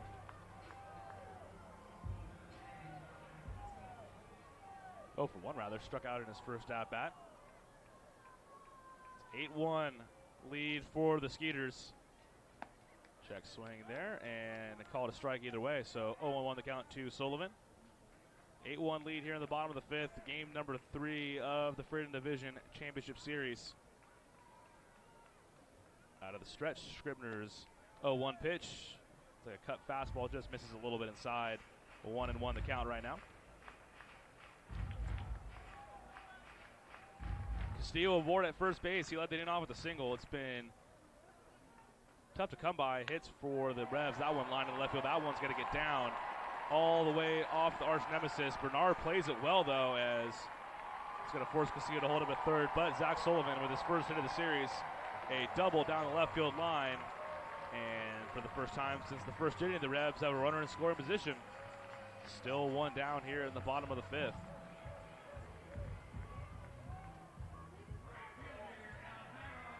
That'll bring up a familiar face off our Rondon. Be happy to know Rondon still uses the same walk-up song as he did with the Skeeters. Rondon lined out in his first at-bat of the night, his first at-bat of the series as well, and he takes that one for a strike on the outside part of the plate, 0-1. Silverio playing in at third base. Albert Cordero at first, a few steps behind the bag. 0-1, good time to call for the off-speed. Rondon way out in front, forces him to go to a knee for strike number 2. 0-2 quickly to Rondon. Scribner already has 6 strikeouts tonight through 4 innings, 4 1/3 innings now of work.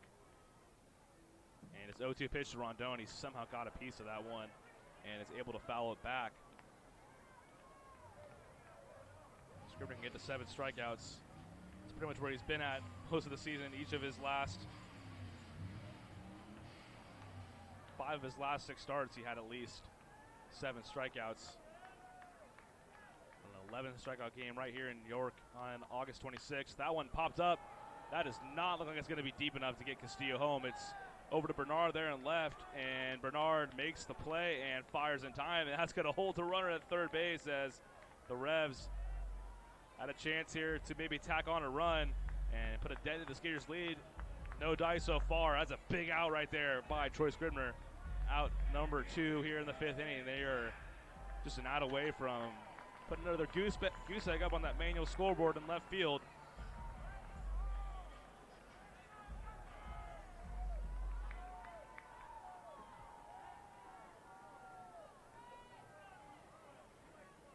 With 2 away, that'll bring up the center fielder Justin Trapp.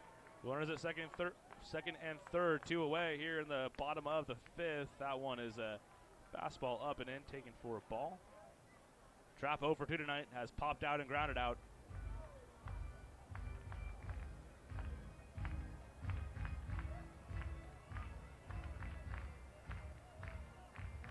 Scribner has not even had to use that curveball all too much tonight. The fastball's definitely been the pitch of choice for him. Just knowing that's in his back pocket, though, that is a good thing for the Skeeters. No one up in the Revs bullpen. And that one's chopped lightly to third. Silverio plays it on the grass. His throw to Cordero's in time for out number 3.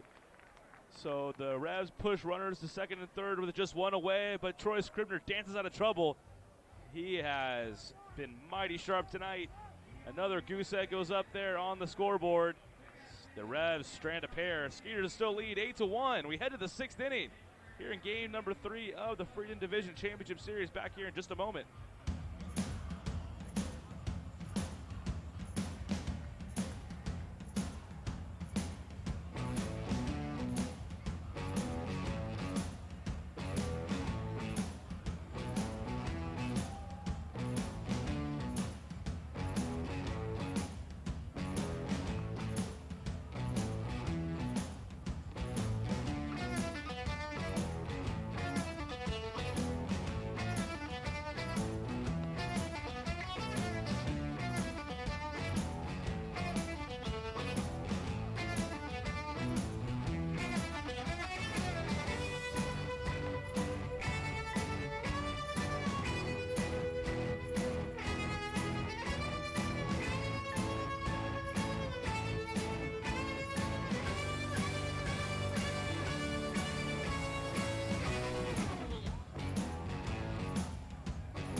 Welcome back. Looking live at People's Bank Ballpark here in York, Pennsylvania. It's been all Skeeters tonight. 8-1 lead here as we go to the top of the 6th inning, and Wynton Bernard going to come up to bat for already the 4th time this evening. He is 2 for 3. He kick-started that 5-run 3rd inning with a triple. He also singled in his first at-bat of the game to lead it off. Steinfort back out there for the Revs, and the first pitch, Bernard swings and misses through it 0-1. So out in York, we have Jessica Munoz, our field host. They have Diamond Doug and Doug Epler, who is their marketing guru here in York. Give the man credit. I've seen him pass the booth about 4 or 5 times tonight. Each time it has been in a different outfit. He's not lacking for energy. He's keeping the crowd into it as much as he possibly can when your team trails by 7 runs. But it's been, got to appreciate the effort on the outfits there by Diamond Doug. 0-2, the count to Wynton Bernard. Captain Sugarland Anthony Jansanti on deck. He is 3 for 3 tonight. Last time the Skeeters started an inning with the top of the order, they scored 5 runs. That one lofted into shallow center field. A little bit of a cue ball, and Marrero was able to somehow come down with it, ranging back towards center field. Pretty good play by the Revs second baseman there to rob Bernard of a blue hit there. So 1 away now in the top of the 6th inning. And that'll bring up Captain Sugarland. 3 for 3 tonight.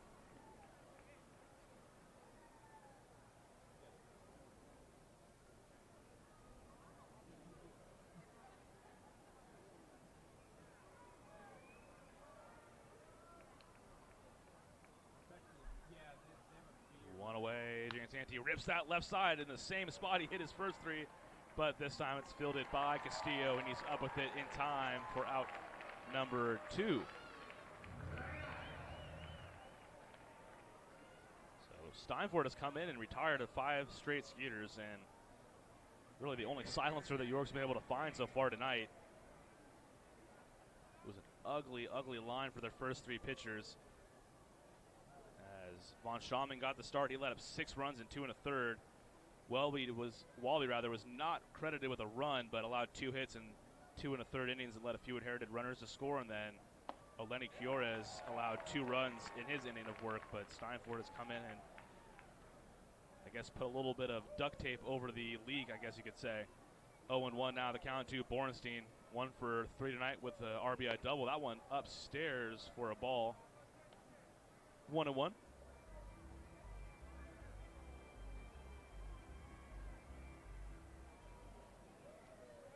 The big right-hander delivers again to Borenstein. That one chopped foul fairly hard down the right side. So 1-2 now, the count to Borenstein.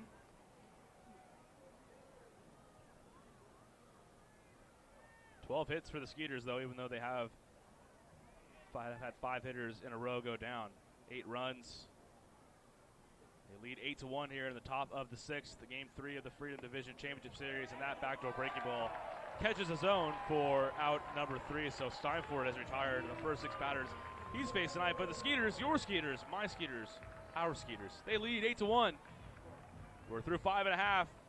We head to the bottom of the 6th inning. The defending champs lead 8-1 out here in York. Looking to take a serious lead here in the Freedom Division Championship Series. Back here in just a moment.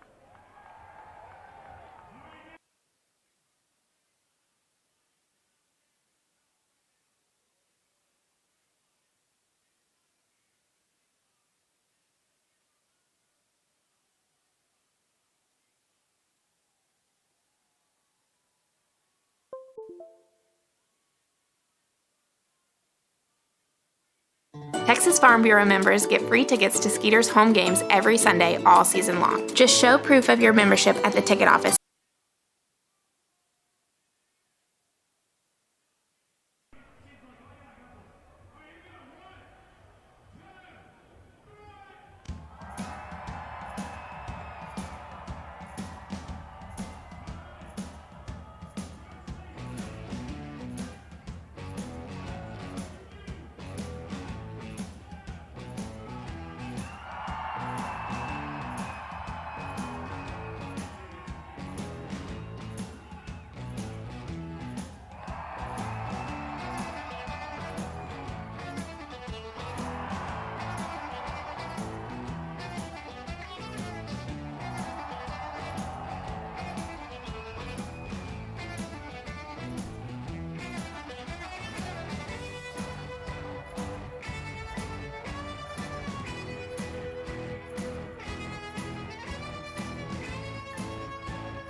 We're back here live at Peoples Bank Park in York, Pennsylvania, and Emmanuel Morero takes the first pitch strike here at the bottom of the 6th.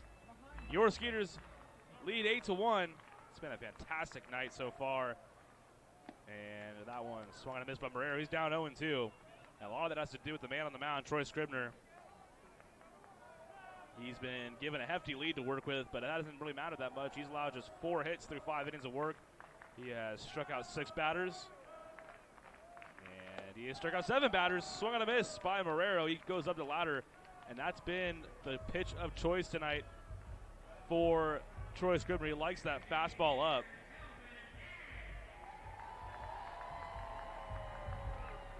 He has the curveball in his back pocket, but he has chosen to stick with the fastball early and often tonight, and it's worked to perfection. He's got this man to strike out 1 side as well.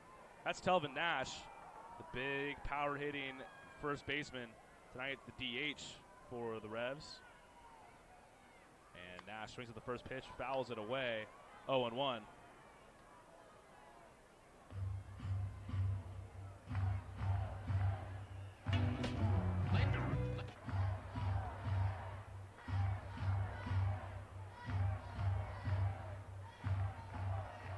Nash doubled in his first at-bat, struck out in his second at-bat. He's 1 for 2 tonight. One of the 4 hits for the Revs. Scribner's wind up and delivers. Gets Nash to swing over to the top of that breaking ball. 1-2 now, the count to Nash.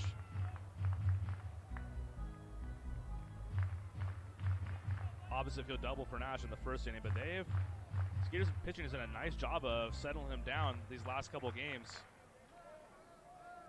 He was 0 for 4 on Wednesday, 1 for 2 tonight, and that one just misses a bit inside. Good idea there by Scribner on the cut fastball. 1-2 though, the count now.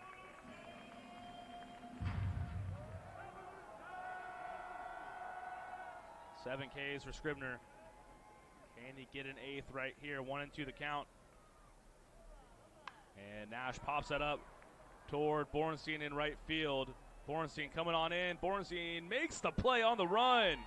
Going toward the Revolution bullpen. That is a tough play. Battling the wall down there in the corner, but he makes the play, sticks with it. Bornstein's had a few nice running grabs tonight, and he gets a tip of the cap from his pitcher, Troy Scribner. That is not an easy play, folks, and Bornstein in his visiting ballpark works it to perfection right there.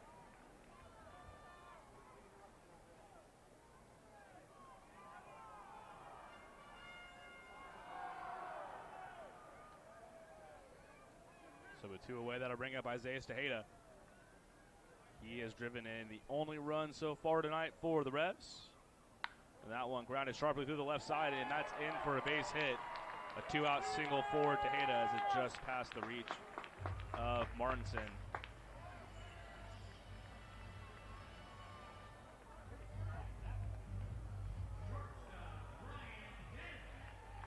So with 2 away, that'll bring up Ryan Dent.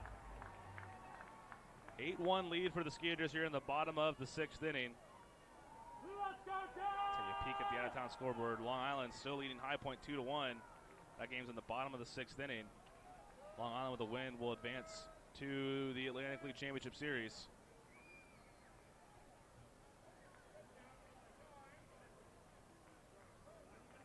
Revs did not make the postseason last year. It was the Skeeters and the Barnstormers in the Freedom Division Championship Series.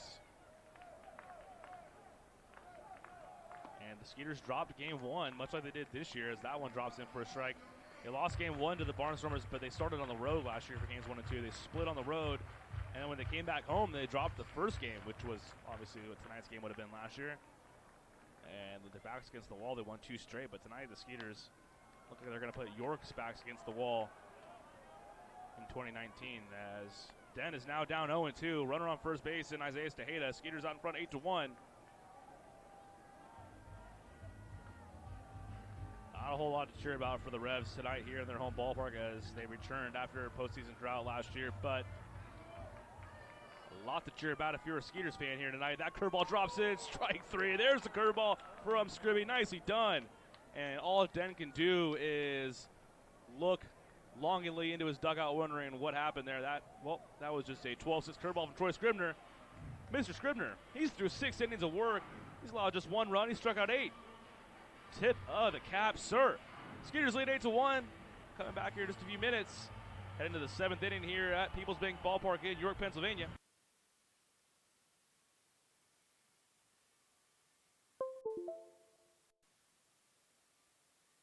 Texas Farm Bureau members get free tickets to Skeeters home games every Sunday all season long. Just show proof of your membership at the ticket office to get 2 free tickets.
All right, welcome back.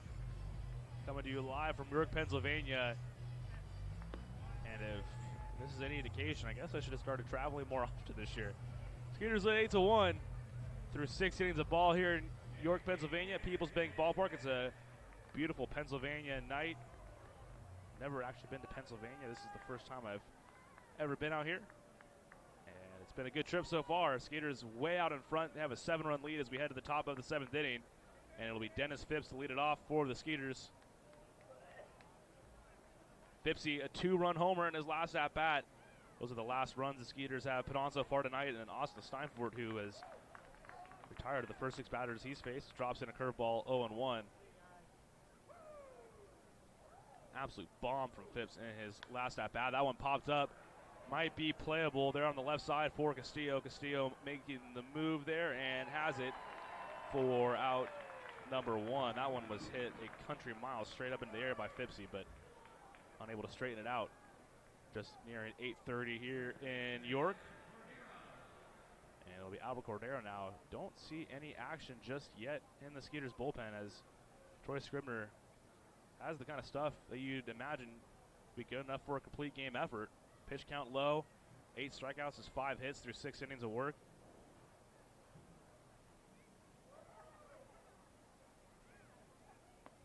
And that one misses low to Cordero. 1-0 the count to Coco. Coco and Cody Stanley, the only 2 hitters tonight without a base hit. Takes a strike there, evens the count out 1-1. It's very un-Coco-like these last few weeks of the year. He's been red hot, and that one's lined into center field. Right at trap, though, moving back, and he makes the play on the run, ranging toward the wall there near right center. That one was squared up by Albert Cordero, but unable to collect that first hit of the night. So 2 down. That'll bring up Juan Silverio. Silverio had a RBI double earlier on in that 5-run 3rd inning. That's been the story tonight. It started with a Jason Barnes home run in the 2nd, but the Skeeters broke out for 5 runs. They put up a crooked number in the 3rd. They batted around that inning, and Dennis Phipps had it on with a 2-run homer in the 4th, but that 3rd inning really set the tempo here tonight. 12 hits for the defending champs here as Silverio takes a strike 0-1.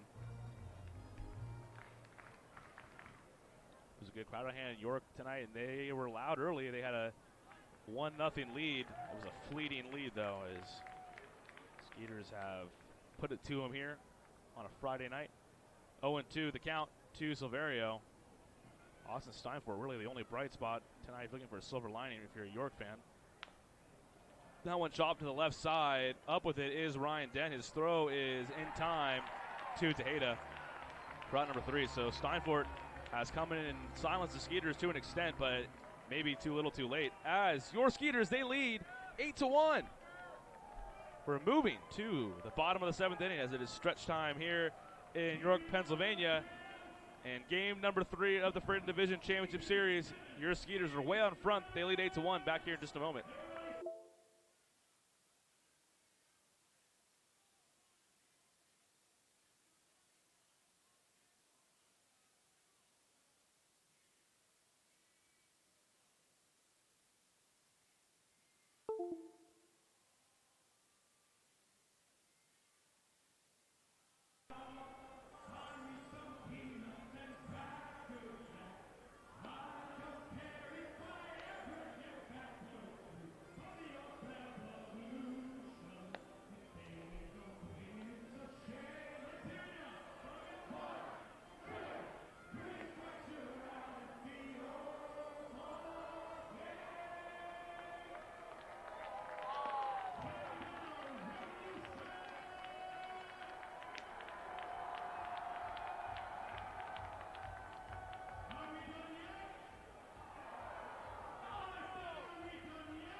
Welcome back as a harmonica version of the 7th inning stretch. Take me out of the ball game. I have never heard that one before. As the Revs have brought the energy tonight, but your Skeeters have completely squashed all the energy out of this building. 8-1 the score. We move to the bottom of the 7th inning. Troy Scribner back out there for another inning of work, and that's not a good sign if you're a Revs fan. Scribner has Not a lot of runs since the first inning, just 5 hits tonight, and he struck out 8 batters. And he'll get Castillo here. It'll be Henry Castillo, James Skelton, and Zach Sullivan for the Revolution. Big looping curveball. We're starting to see that a little bit more now. That one does not get the call, though. Not a bad pitch from Scribner. It's a 1-1 count now.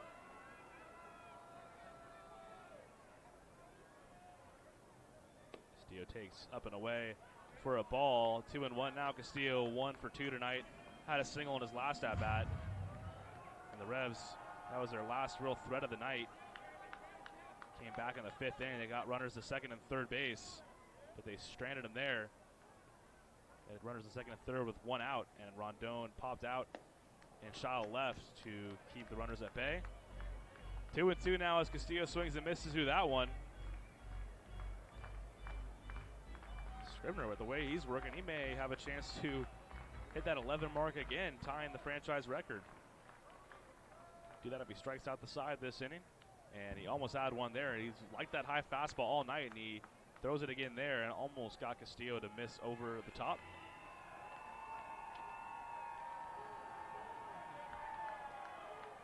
So York, some similar stuff to Constellation Field. They have the carousel there left. That used to be an attraction, Constellation Field, but they have the grass kind of picnic area and right. Their picnic plaza, or what's the equivalent to our picnic plaza, is out there in right field. We call it the home run patio. I'm gonna try to do a little, maybe a Facebook Live or a Twitter Live tomorrow. Maybe a little both. Give you guys a look at what they got going on here in York.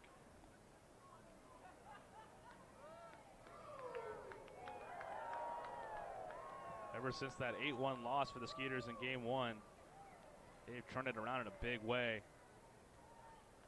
Winning Game 2 5-2, and now leading 8-1 here tonight, and we're into the bottom of the 7th. Castillo stays alive as he fouls that one back. Nobody down here into the bottom of the 7th. Man, this game could have really gotten off the rails if not for Austin Steinfort coming in for the Revs. And retired 9 straight Skeeters. That one is fouled back by Castillo. He stays alive. Looks like he, in a Yasiel Puig-like fashion, either kissed his bat or licked his bat. Yasiel Puig, the only guy I've ever seen do that. He would lick his bat. So I guess now I can add Henry Castillo to that list of people I've seen do that. Interesting. The 2-2 once again upcoming for Castillo. Fastball up, does not get the call, just a little bit too high there. So a full count now upcoming to Castillo. He has one of the 5 hits tonight for the Revs.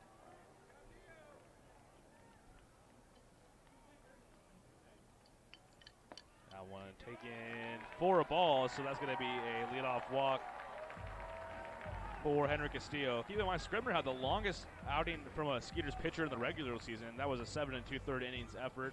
No Skeeter went through a complete game this year. Interestingly enough, the Skeeters did not have a complete game in the regular season last year, but they got one out of Connor Wade in the championship series. It was the only complete game. It was a complete game shutout for Wade last year. That was Game 2 against the Ducks as James Skelton takes inside for a ball there, 1-0. Still does not appear to be any action there down the left field line for the Skeeters bullpen. Scribner's pitch count still fairly manageable. That was just pitch number 85 for him on the night. And a ground ball here could quickly wash away that leadoff walk, but he is now down 2-0 to James Skelton. Skelton is 0 for 2 tonight. He is hitless so far in this series. Did not appear in Game 2. The wiry catcher for the Revs. On-base machine, so you're going to have to come to him. He's not going to go to the strike zone. That one he takes, and Scribner gets a good call there, low and away. 2-1 the count round, rather. Gives him the Osby pitch there on 2-0.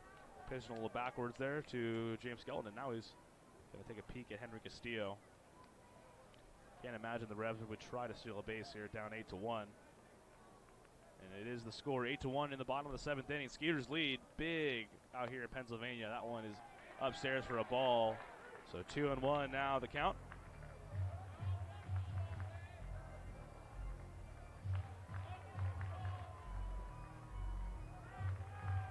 Scribner, who was a native of Connecticut, Washington Depot, Connecticut was where he was born. Former big leaguer, spent some time with the Diamondbacks last season, the Angels in 2017. Nice backdoor cutter there from Scribner. Makes it a full count. He's already struck out 8 revs tonight, and he's got a full count here. 2 skeleton, runner on first, Castillo. Nobody down in the 7th. That one fouled away. Left side, still a full count.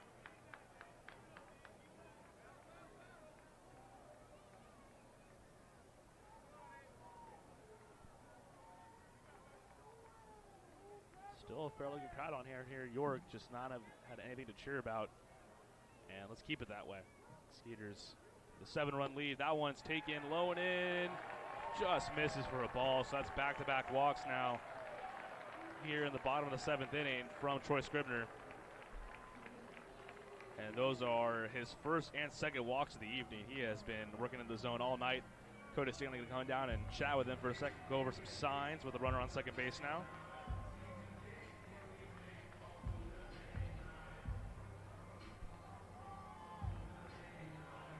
Josh Martin, the big right-hander from Alabama, has started to get loose in the Skeeters bullpen. Josh Martin pitched back in Game 2. Threw a scoreless inning in the Game 2 win for the Skeeters. So nobody down here in the bottom of the 7th inning. Runners at first and second for the Revs. And, oops, looks like a pitch got away. That's one of the quirks when you have a bullpen down the left field line. As Martin, looks like he got a pitch that got by our bullpen catcher, Jeff Allen, and had to retrieve that. Feel like that's one of the reasons that most teams elect to put the bullpen not in the field of play. That one popped up. First pitch swinging with Sullivan. Over to the left side is Silverio. Is he going to have a play? No, it's going to get into the seats. Just foul.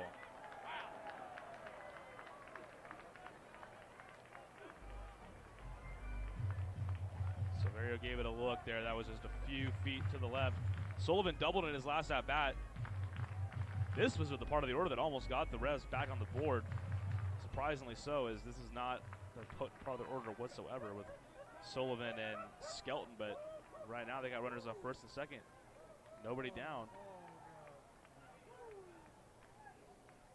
That fastball catches the outside part of the plate, so 0-2 the count to Sullivan, the left fielder for the Revs.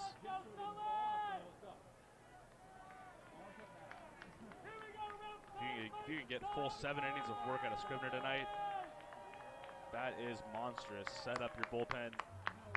Have a full stack of arms, you'd imagine, for tomorrow's Game 4, which could potentially be a clinch game for the Skeeters. The 0-2 pitch upcoming to Sullivan. There's the breaking ball from Scribner, but that one was well outside, so 1-2 the count now to Sullivan.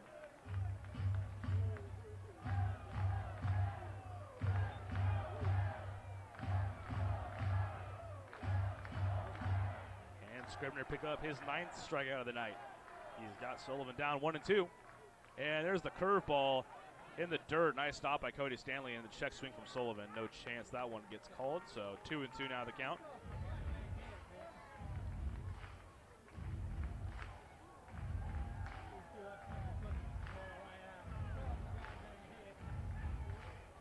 It's been a great outing so far tonight for Scribner. He could really use a ground ball here. Skeeters lead 8-1, bottom of the 7th inning. He's got a 2-2 count here to the left fielder for York, Zach Sullivan. 2-2 pitch, swung and a miss, strike 3. Sullivan goes up the ladder and another strikeout on a high fastball from Troy Scribner. He has used that pitch to perfection tonight. Just the idea of that curve in the back of hitters' heads, that's been enough. As he's gotten hitter after hitter tonight to go up that ladder and chase the high fastball, and he got Sullivan there for out number 1. And his 9th strikeout of the night, first out of the bottom of the 7th. That'll bring up Alvaro Rondon, the right fielder for the Revs tonight. I say that with a little inflection because Rondon, at least from what I understood with the Skeeters, he only played the infield, but he's getting a start in right field tonight, kind of an emergency spot as Melky Mesa is out of the lineup. I'd imagine he's probably unable to go. They're not even able to DH him tonight. First pitch to Rondon, he goes down and misses that one in the dirt, 0-1. Rondon, one of the few guys on the Revs tonight to have not gone down swinging or looking.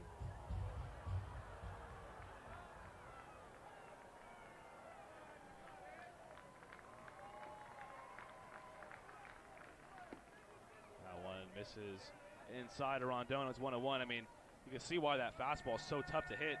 Had it tracked at 86 miles per hour, but the pitch before, the curveball in the dirt that Scribner threw to Sullivan, 67 miles per hour. So almost a 20 mile per hour difference between the fastball and the curve, and that's why that 87 mile per hour fastball is like a 97 mile per hour fastball. That one grounded to Cordero. Go to second for one. The return throw to Cordero is not in time, but they get the runner at second base on a fielder's choice. Heads up play by Coco to try and get the double play, but Rondon, he flies, so that was going to be a tough one no matter what. Second out of the inning, and that'll bring up Justin Trapp, the center fielder. See if Scribner can strand another runner on third base. Brezovic is 1 for 5 tonight with runners in scoring position. That one hit was the RBI double from Tejeda all the way back in the bottom of the first. It's an 8-1 lead for the Skeeters here in the bottom of the 7th of Game 3 of the Freedom Division Championship Series. Runners in the corners here. Rondon does not go there, and the first pitch to Trapp is an off-speed pitch. 0-1 the count he takes. Trapp has popped out and grounded out in 3 at-bats tonight, 0 for 3.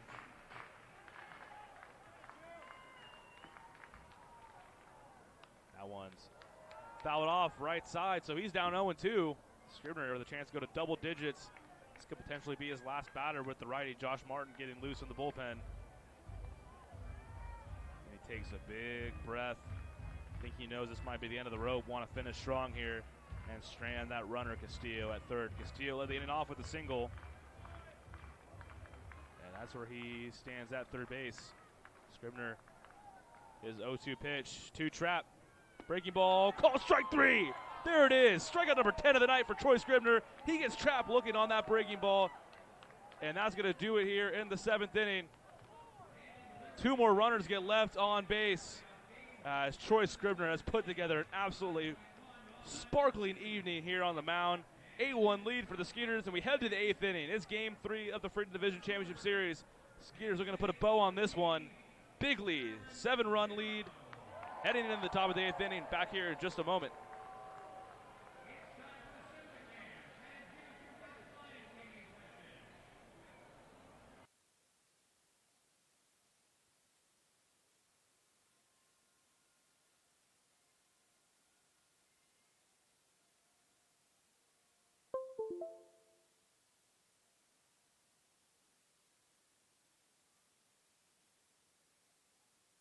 Texas Farm Bureau members get free tickets to Skeeters home games every Sunday all season long. Just show proof of your membership at the ticket office to get 2 free tickets to any Sunday home game while supplies last. Visit texasfarmbureau.org/sports to learn more about this offer and other benefits associated with your membership. This offer is exclusive to Texas Farm Bureau members and is only available while supplies last. So become a member today. Texas Farm Bureau Insurance, proud sponsor of the Sugarland Skeeters. At CertaPro Painters, we know that finding the right team for your painting project can be overwhelming. We want you to have the best experience as we help your home or business come to life. We strive to deliver on our promise of care and quality. With our professionals by your side, the process will be easy and convenient, leaving you time for what matters most, like watching the Skeeters. Visit CertaPro.com today to book your free estimate. That's CertaPro with a C, C-E-R-T-A Pro.com. We do painting, you do life.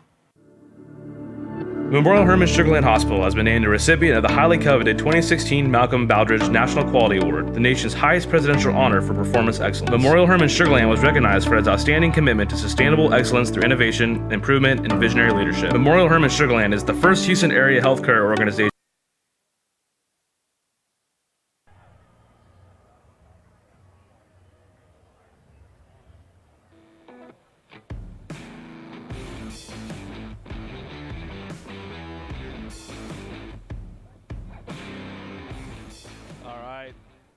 We are back live at the top of the 8th. Cody Stanley going to lead it off. Skeeters lead 8-1. That one sailed right over my head here behind home plate. Man, what an evening it's been, folks. 8-1, Skeeters lead. It has been just a complete team effort. Troy Scribner, his night probably done. He threw 7 innings, struck out 10 batters.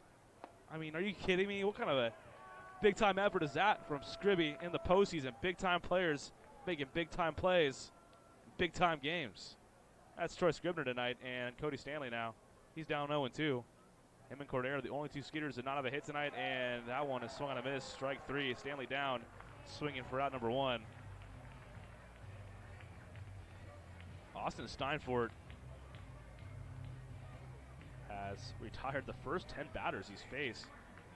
He has been stingy, but it seems like that does not matter all that much, as the Skeeters have already piled on 8 runs on 12 hits through 7 1/3.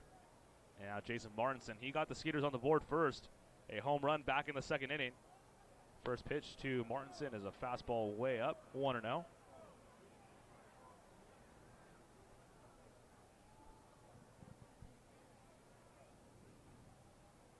Martinson open stance, an absolute bomb to left center field back in the second inning, and that one's taken for a strike. 1-1 the count. Martinson and Phipps have both left the yard tonight. It's been a good night to be in the lineup. Seems like everyone's getting some. Wynn Bernard, a couple of hits. Anthony Jansanti, 3 hits. That one grounded to the left side. Going to be a tough play for Dent on the run. His throw is in the dirt, and it gets by Tejeda into foul territory there on the first base line. So we'll see how that one goes down. I think that should go down as a hit potentially. That was going to be a tough play regardless. Don't think you could hang Dent with an air on that one, but we'll see. You never know. We're in a visiting ballpark, so maybe protect their pitcher. We shall see. So that is the first base runner Austin Steinfort has allowed since he entered the game back in the 5th inning. The one-out runner, Martinson.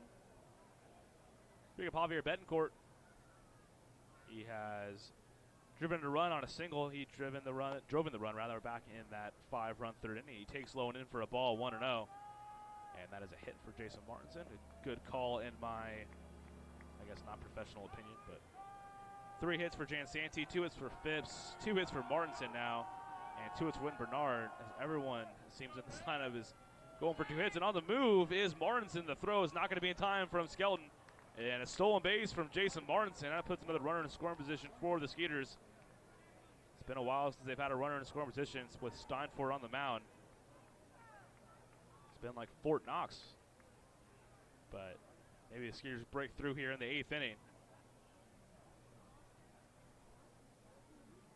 Second stolen base of the night for the Skeeters. Anthony Jansanti had the other one.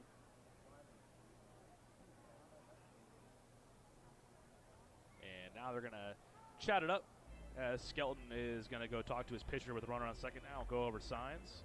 The count is 2-0 to Betancourt. Nobody getting warmed up in the Revolution bullpen. Again, if that's the night for Troy Scribner, that is one of the better starts in Skeeters postseason history. 7 innings pitched, 5 hits, just the 1 run, the RBI double all the way back in the 1st inning. Only 2 walks, 10 strikeouts, 1 away from matching the Skeeters' all-time single-game record.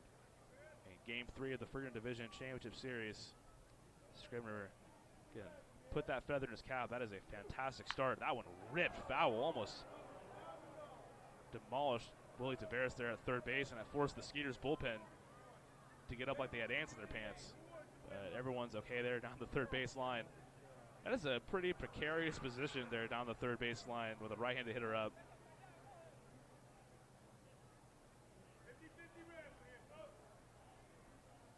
And out here in York, they got the 50-50 raffle, and their raffle ticket collector just holds a big wad of cash, apparently.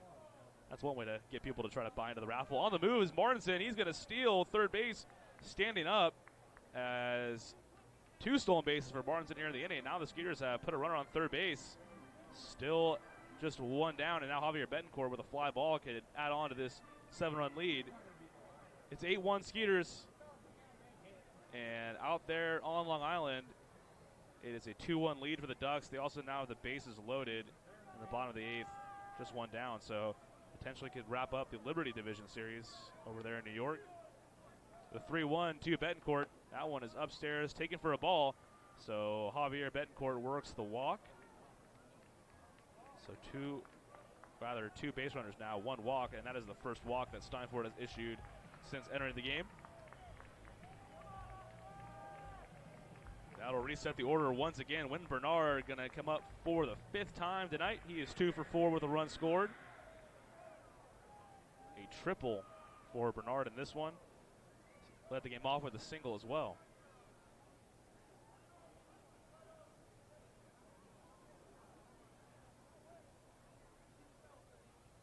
So the runner at first, Betancourt. The runner at third, Martinson. First pitch to Bernard is taken inside for a ball, 1-0. Steinfort now is looking like he is on the ropes just a bit.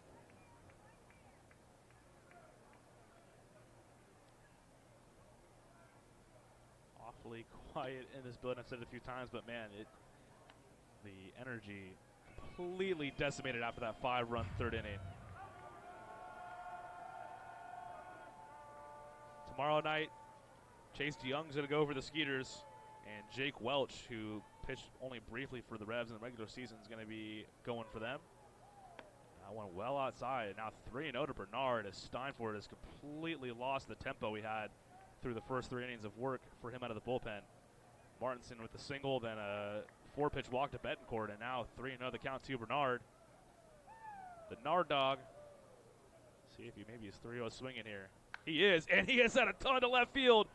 Back goes Sullivan, and on the track has it. Martinson going to tag easily from third, so another run for the Skeeters, make it a 9-1 lead as Bernard almost had himself a 3-run blast. Would have definitely put him in cycle range, but hey, a sac fly works all the same, gets the run in, and the Skeeters now lead at 9-1. Betancourt remained at first base. I guess he didn't really get a ton to left field, but out here, that's might as well have been hit a ton. Almost had it there. So 2 away for Anthony Jansanti. He has 3 hits tonight, 3 for 4, 3 singles, including an RBI. Captain Sugarland takes low and in, 1-0.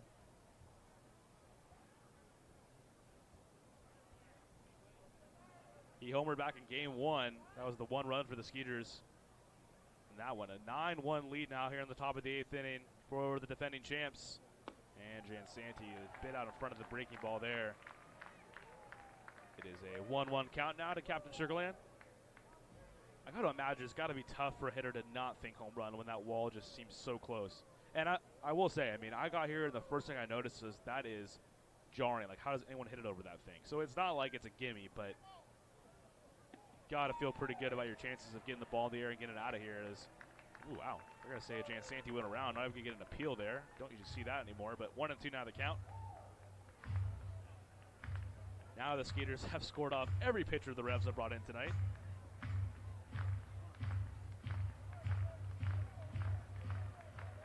Including Steinfort, who has really been the only stopper the Revs have had all evening.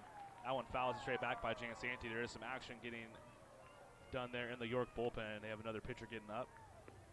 It was Josh Martin getting loose in the Skeeters bullpen. I can't see down there. Somebody is getting warmed up though right now. That'd be huge. Get another pitcher for the Revs out of their bullpen.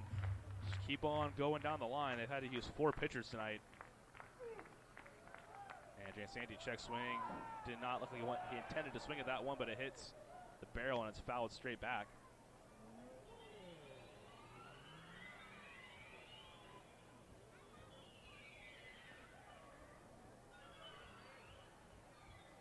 So the count remains 1-2 to Jansanti.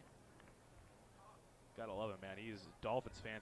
Through his Miami Dolphins are off to a putrid start, but he was repping a Finkel shirt for the Dolphins earlier in this one, and he is down swinging there as Steinfort gets Jansanti to swing through the fastball. For out number 3, the Skeeters tack on another run here in the top of the 8th. They now lead 9-1 on a sac fly from Wynton Bernard. We are in Game 3 of the Freedom Division Championship Series, and the Skeeters have put it to the Revs tonight, folks. An 8-run lead. We head to the bottom of the 8th inning, and we have a new pitcher in Josh Martin. We'll give you the stats on Martin here in just a moment. We'll be back here in just a second.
Josh Martin has entered the ball game. The big right-hander, former Phillies prospect from Enterprise, Alabama. Crowd of 4,500 plus in attendance here at Peoples Bank Ballpark.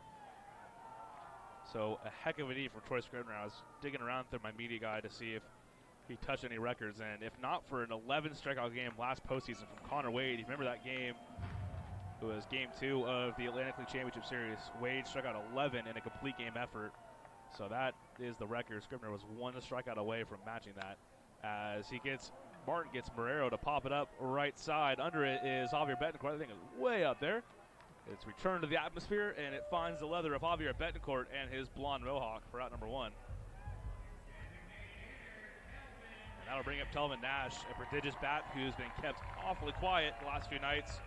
Was 0 for 4 in game 2 and 1 for 3 tonight. Pair of strikeouts to boot. Martin in the regular season, 3-0 at 3.77 ERA. Pitched in 25 games for the Skeeters, threw a scoreless inning in game 2, so this is the second appearance of the Freedom Division Series. First pitch to Nash is a fastball taken up and in, 1-0. Martin was with AAA Lehigh Valley, the Iron Pigs, the Phillies AAA affiliate.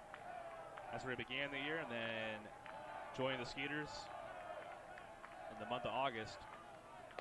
That one misses up and in, 2-0 now. Martin, an opposing figure on the mound, 6'5", 230 pounds. We had the 6'9" Steinfort working early, and it's now Martin taking over, the first pitcher out of the Skeeters bullpen tonight. That one taken for a strike. Nice breaking ball there from Martin. So 2-1 the count. He goes to the breaking ball and 2-0. That's a heady play. Should note, Dan Runzer did not make the trip, so Runzer not going to be available to the bullpen. He got the save in the game 2 win, so the Skeeters are down to 1 reliever. But being able to go to Martin here on back-to-back games. That one swung on a miss by Nash up the ladder. It's down 2-2. Kept Nash quiet all night. Just about kept Tejeda quiet all night. He had the RBI double. Nash has already struck out once, and now he's down 2, or he's even with the count, 2-2. Could get maybe 2 innings out of Martin. No one warming up in the Skeeters bullpen. Tejeda on deck, 1 away here in the bottom of the 8th. Skeeters out in front, 9-1. In game number 3 of the Freedom Division Series. And that one swung on a miss. As the big bat of Nash has been retired once again tonight. He chases one low and away. And that is out number 2 on the strikeout. The punchy from Josh Martin.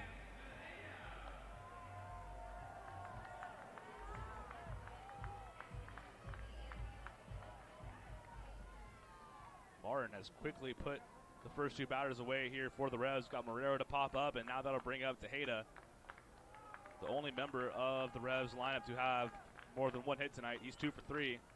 Doubled in a run in the first, and then singled in his last at bat in the 6th. But other than Tejeda, not a lot going on in the Revs lineup. He goes up the ladder and swings and misses at the first pitch, 0-1. I mean, as impressive of a night as it's been offensively, equally as impressive on the mound. You got the Revs, who led the Atlantic League in average and home runs, OPS. They have completely put a silencer on this lineup, taking the energy out of the stadium. This is as good of a performance as I've seen from the Skeeters in a long time. That one fouled back, 0-2 the count now. A lot of good performances, but to come out here, first game on the road in a postseason series, got a pretty big crowd on hand for the opponents. Come out, you get down 1-0 in the first, and then score 8 runs unanswered.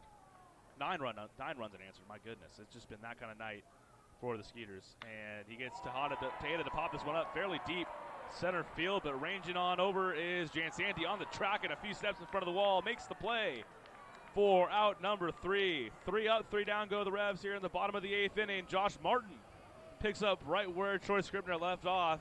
And we move to the 9th, game 3 of the Freedom Division Championship Series. Your Skeeters, the defending champs, lead 9-1. Back here in just a few.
right, welcome back to People's Bank Park.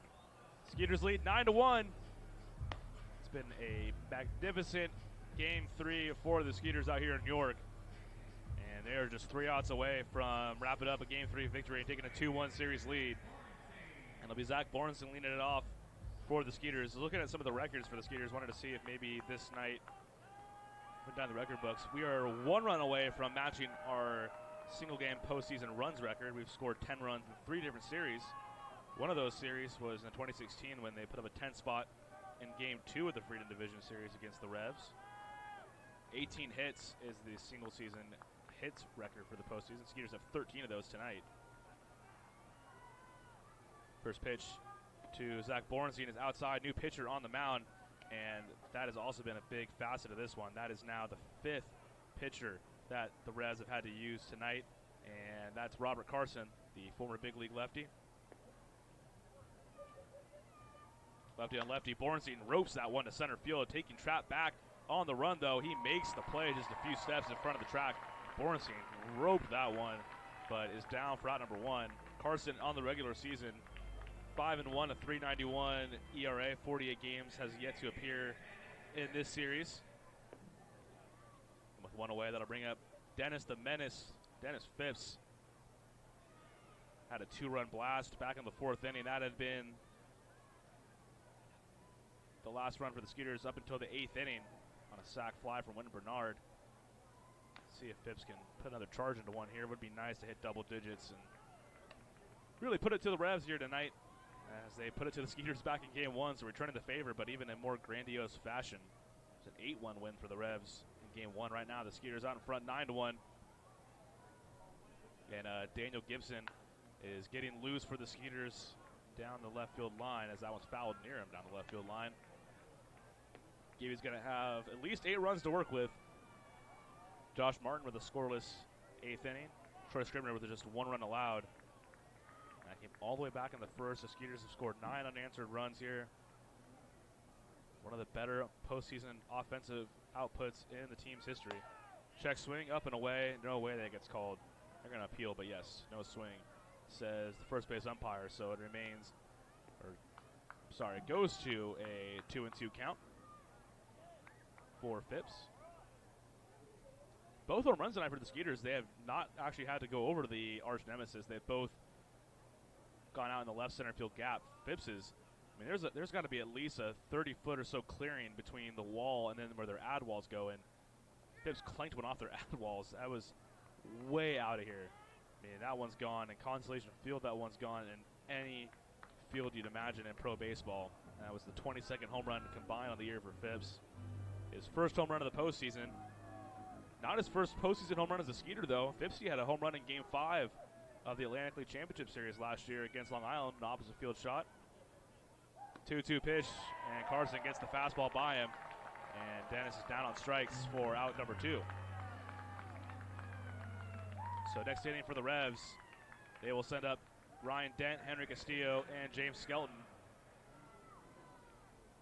And Albert Cordero back up for the from the left side. He's had to flip-flop a few times tonight. He started the night from the left side with the righty Von Schaman on the mound. Then when Kiora, as the lefty, came in, he flipped over to the right. Then Austin Steinfort, the righty, came in, and now another lefty. So he's had 2 at-bats from each side of the plate. And that one is a breaking ball from Carson, and Coco swings over the top, 0-1.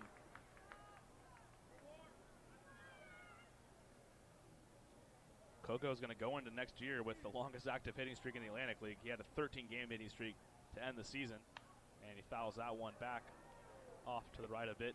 He's down 0-2. 6:35 tomorrow is when we'll get going again, so 5:35 p.m. locally for the folks back in Sugar Land.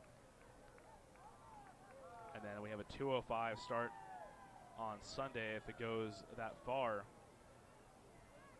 Skeeters look like they'll have a chance to pop some champagne tomorrow night.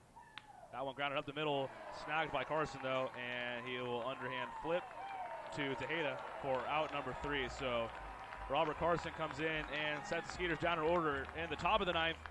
But we head to the bottom of the 9th. Your Skeeters lead 9-1 here in Game 3 of the Freedom Division Championship Series.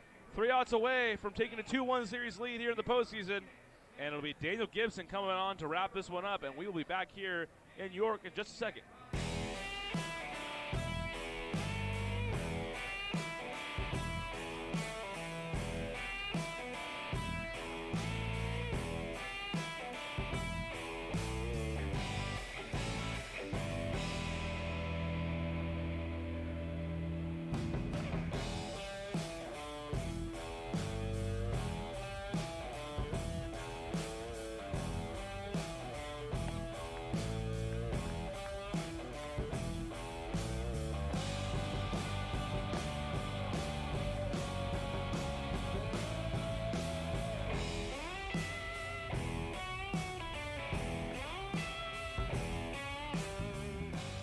Coming out of commercial break just a little bit early, got a little bit of news for you folks. Long Island has wrapped up the Liberty Division Series, a 3-2 victory on their home turf tonight.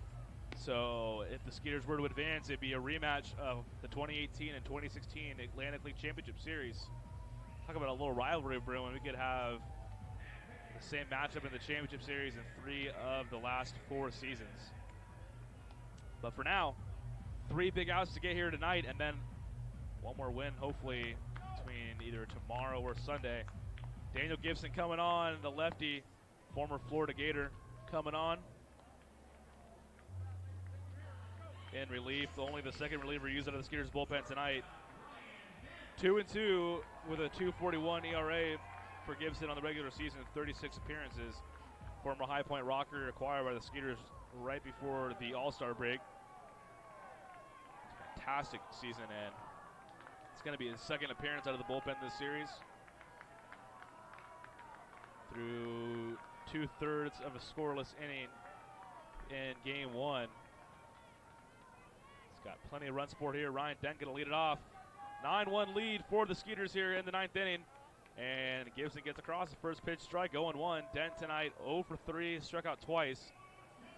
He'll be hanging with a sombrero before they hit the showers tonight.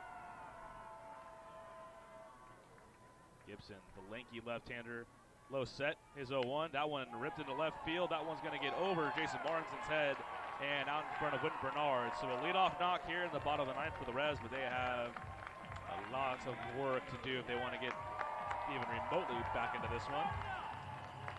Diamond Doug crosses again. Guys, another outfit. I literally think he's been in a different outfit every inning. I'm sure he does it all the time, but I'm trying to take in the ambiance of my first road trip, and that's my biggest takeaway. Diamond Doug's apparel, even in a Revs, what looks to be a soon-to-be defeat, Diamond Doug's apparel is top-notch. 9-1 lead for the Skeeters, and a leadoff knock here from Ryan Dent. He's aboard on first. Gibson's first pitch to Henry Castillo, and Castillo, the switch hitter now, from the right side, swings and misses 0-1. Castillo, 2 hits tonight, the only member of this lineup with more than one hit. 13 hits for the Skeeters, 6 for the Revs, and the Skeeters with the 9 runs compared to just 1 for York. That one chopped, looks like, off the foot of Castillo as he hobbles around the batter's box. He's down 0-2.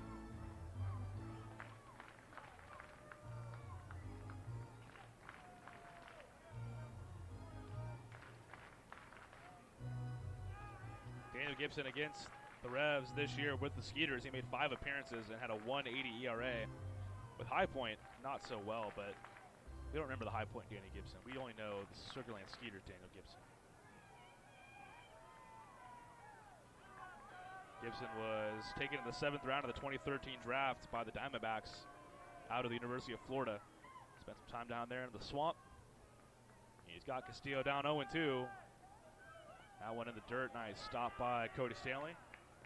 Keeps it in front of him and holds Dent at first base. The count remains at 1-2.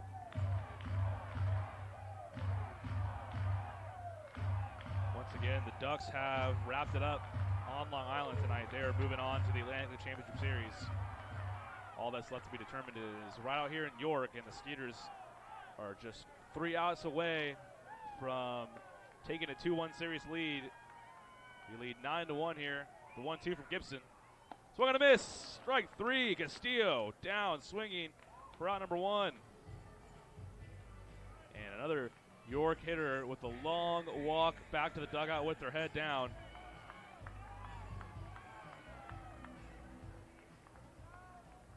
And with one away, it'll bring up James Skelton. This is the part of the order you want up, especially, but even though tonight, this part of the order has done the most damage. 12 strikeouts tonight from Skeeters pitching. One away from matching the team's all-time record from last year in the American League Championships, or Atlantic League Championship Series. They struck out 13 ducks on September 25th last year. Skelton skies at left field, going to be out of play, and, well, foul. I might have had the distance, though. So it's exactly 300 feet down the line. Not much of a foul pole because you don't really need one when the wall is 30-plus feet.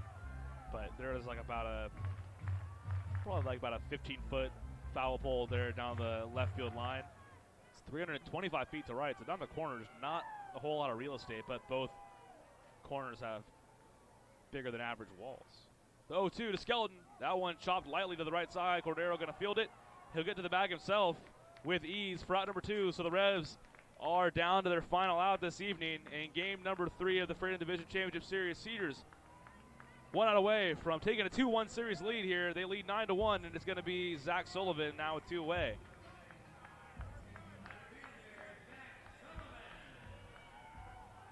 Sullivan 1 for 3 tonight, has struck out twice and doubled back in the 5th.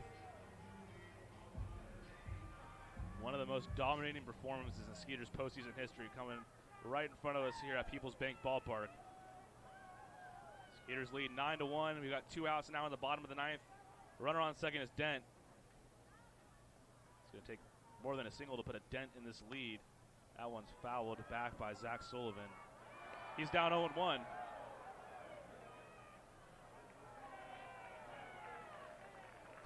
Hits, a 5-run third inning sparked what is looking like it's going to be a 9-1 victory here if Daniel Gibson can put the finishing touches on it here. The 0-1 to Sullivan. That one line into right field. That one's going to get down in front of Borenstein. They are not going to send Dent home as that run does not matter all that much. So a 2-out knock from Zach Sullivan, his second hit of the night, but again, it's going to take a little bit more than just a couple singles to get back in this one. But now with 2 away, that'll bring up Alvaro Rondon. Rondon now batting from the right side. I mentioned this in an earlier broadcast of the series when Alvaro's at the Skeeters. On his baseball reference page, he was listed as a switch hitter, but then quickly into the 2018 campaign, he elected to ditch the switch hitting aspect of his game, but he's now back to it. He's batting from the right side here. Rondon 0 for 4 tonight, and looks like it's going to be 0 for 5. That one grounded to Gibson. His throw to Cordero in time. Skeeters win Game 3 of the Freedom Division Championship Series 9-1.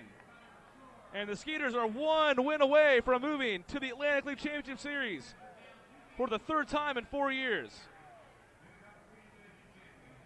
Time to clap hands around the pitching mound. A 9-1 win for the Skeeters here on the road, and a resounding victory as they have sent the York faithful home with a bunch of frowns on their faces tonight. What a win for the Skeeters, 9-1. This was about as dominating of a performance as you could possibly ask for when you hit the road in the postseason. And Skeeters walking off the field victors tonight. We will take a quick break, and we will come back and put a bow on this one. Skeeters win Game 3, 9-1, and a chance to move to the Atlantic League Championship Series with a win tomorrow night, Game 4. We'll be back right here. We'll be back here in just a moment to wrap things up. Once again, Skeeters 9-1 win over the Revs.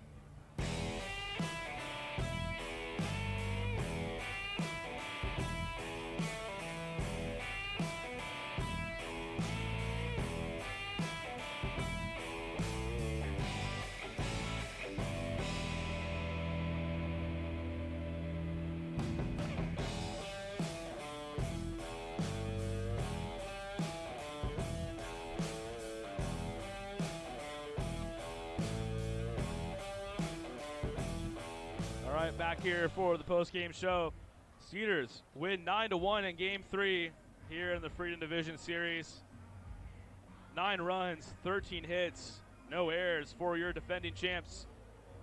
Just 1 run on 7 hits, no errors for the Revs as they're handed their second straight loss in this series. Troy Scribner, a phenomenal outing. He takes the win through 7 innings, allowed 5 hits, just 1 run. It was earned. Walked only 2, struck out 10.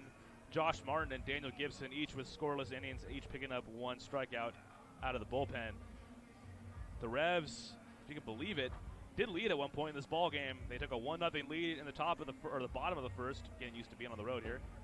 Isaiah Tejeda, an RBI opposite field double in the bottom half of the first inning, put them out in front briefly, and emphasis on briefly because Jason Martinson in the top of the second, a booming solo home run, tied up the score, and then in the top of the third, the Skeeters opened the floodgates. 5 runs, including batting around, and then in the top of the 4th inning, 2 more runs on a 2-run dinger from Dennis Phipps, and then they scored their 9th unanswered run after Wynton Bernard added a sac fly in the top of the 8th inning. It's been a fantastic evening to be a Skeeters fan. 1 win away from heading back to the Atlantic League Championship Series with a date with the Long Island Ducks as they have wrapped up the Liberty Division Series. We're back here at 6:35 p.m. tomorrow night. I will be live here from Peoples Bank Park. Tomorrow night, it'll be Chase DeYoung looking to wrap up the series for the Skeeters, taking on Jake Welch for the Revs. And keep in mind, Duke Von Schaman took the loss for the Revs tonight. He only went 2 1/3 innings, but after Duke Von Schaman, 4 other pitchers followed him out of the Revolution bullpen. So they had 5 pitchers used tonight, and that is definitely a storyline we'll follow into tomorrow. That is going to do it for me here tonight from Peoples Bank Park. Skeeters win 9-1. We're going to be back live here tomorrow night, 6:35 p.m. first pitch as the Skeeters look to head back to the championship series. Thank you so much for listening. Enjoy the rest of your Friday evening. And once again, Skeeters 9-1 winners in Game 3. We'll see you tomorrow night.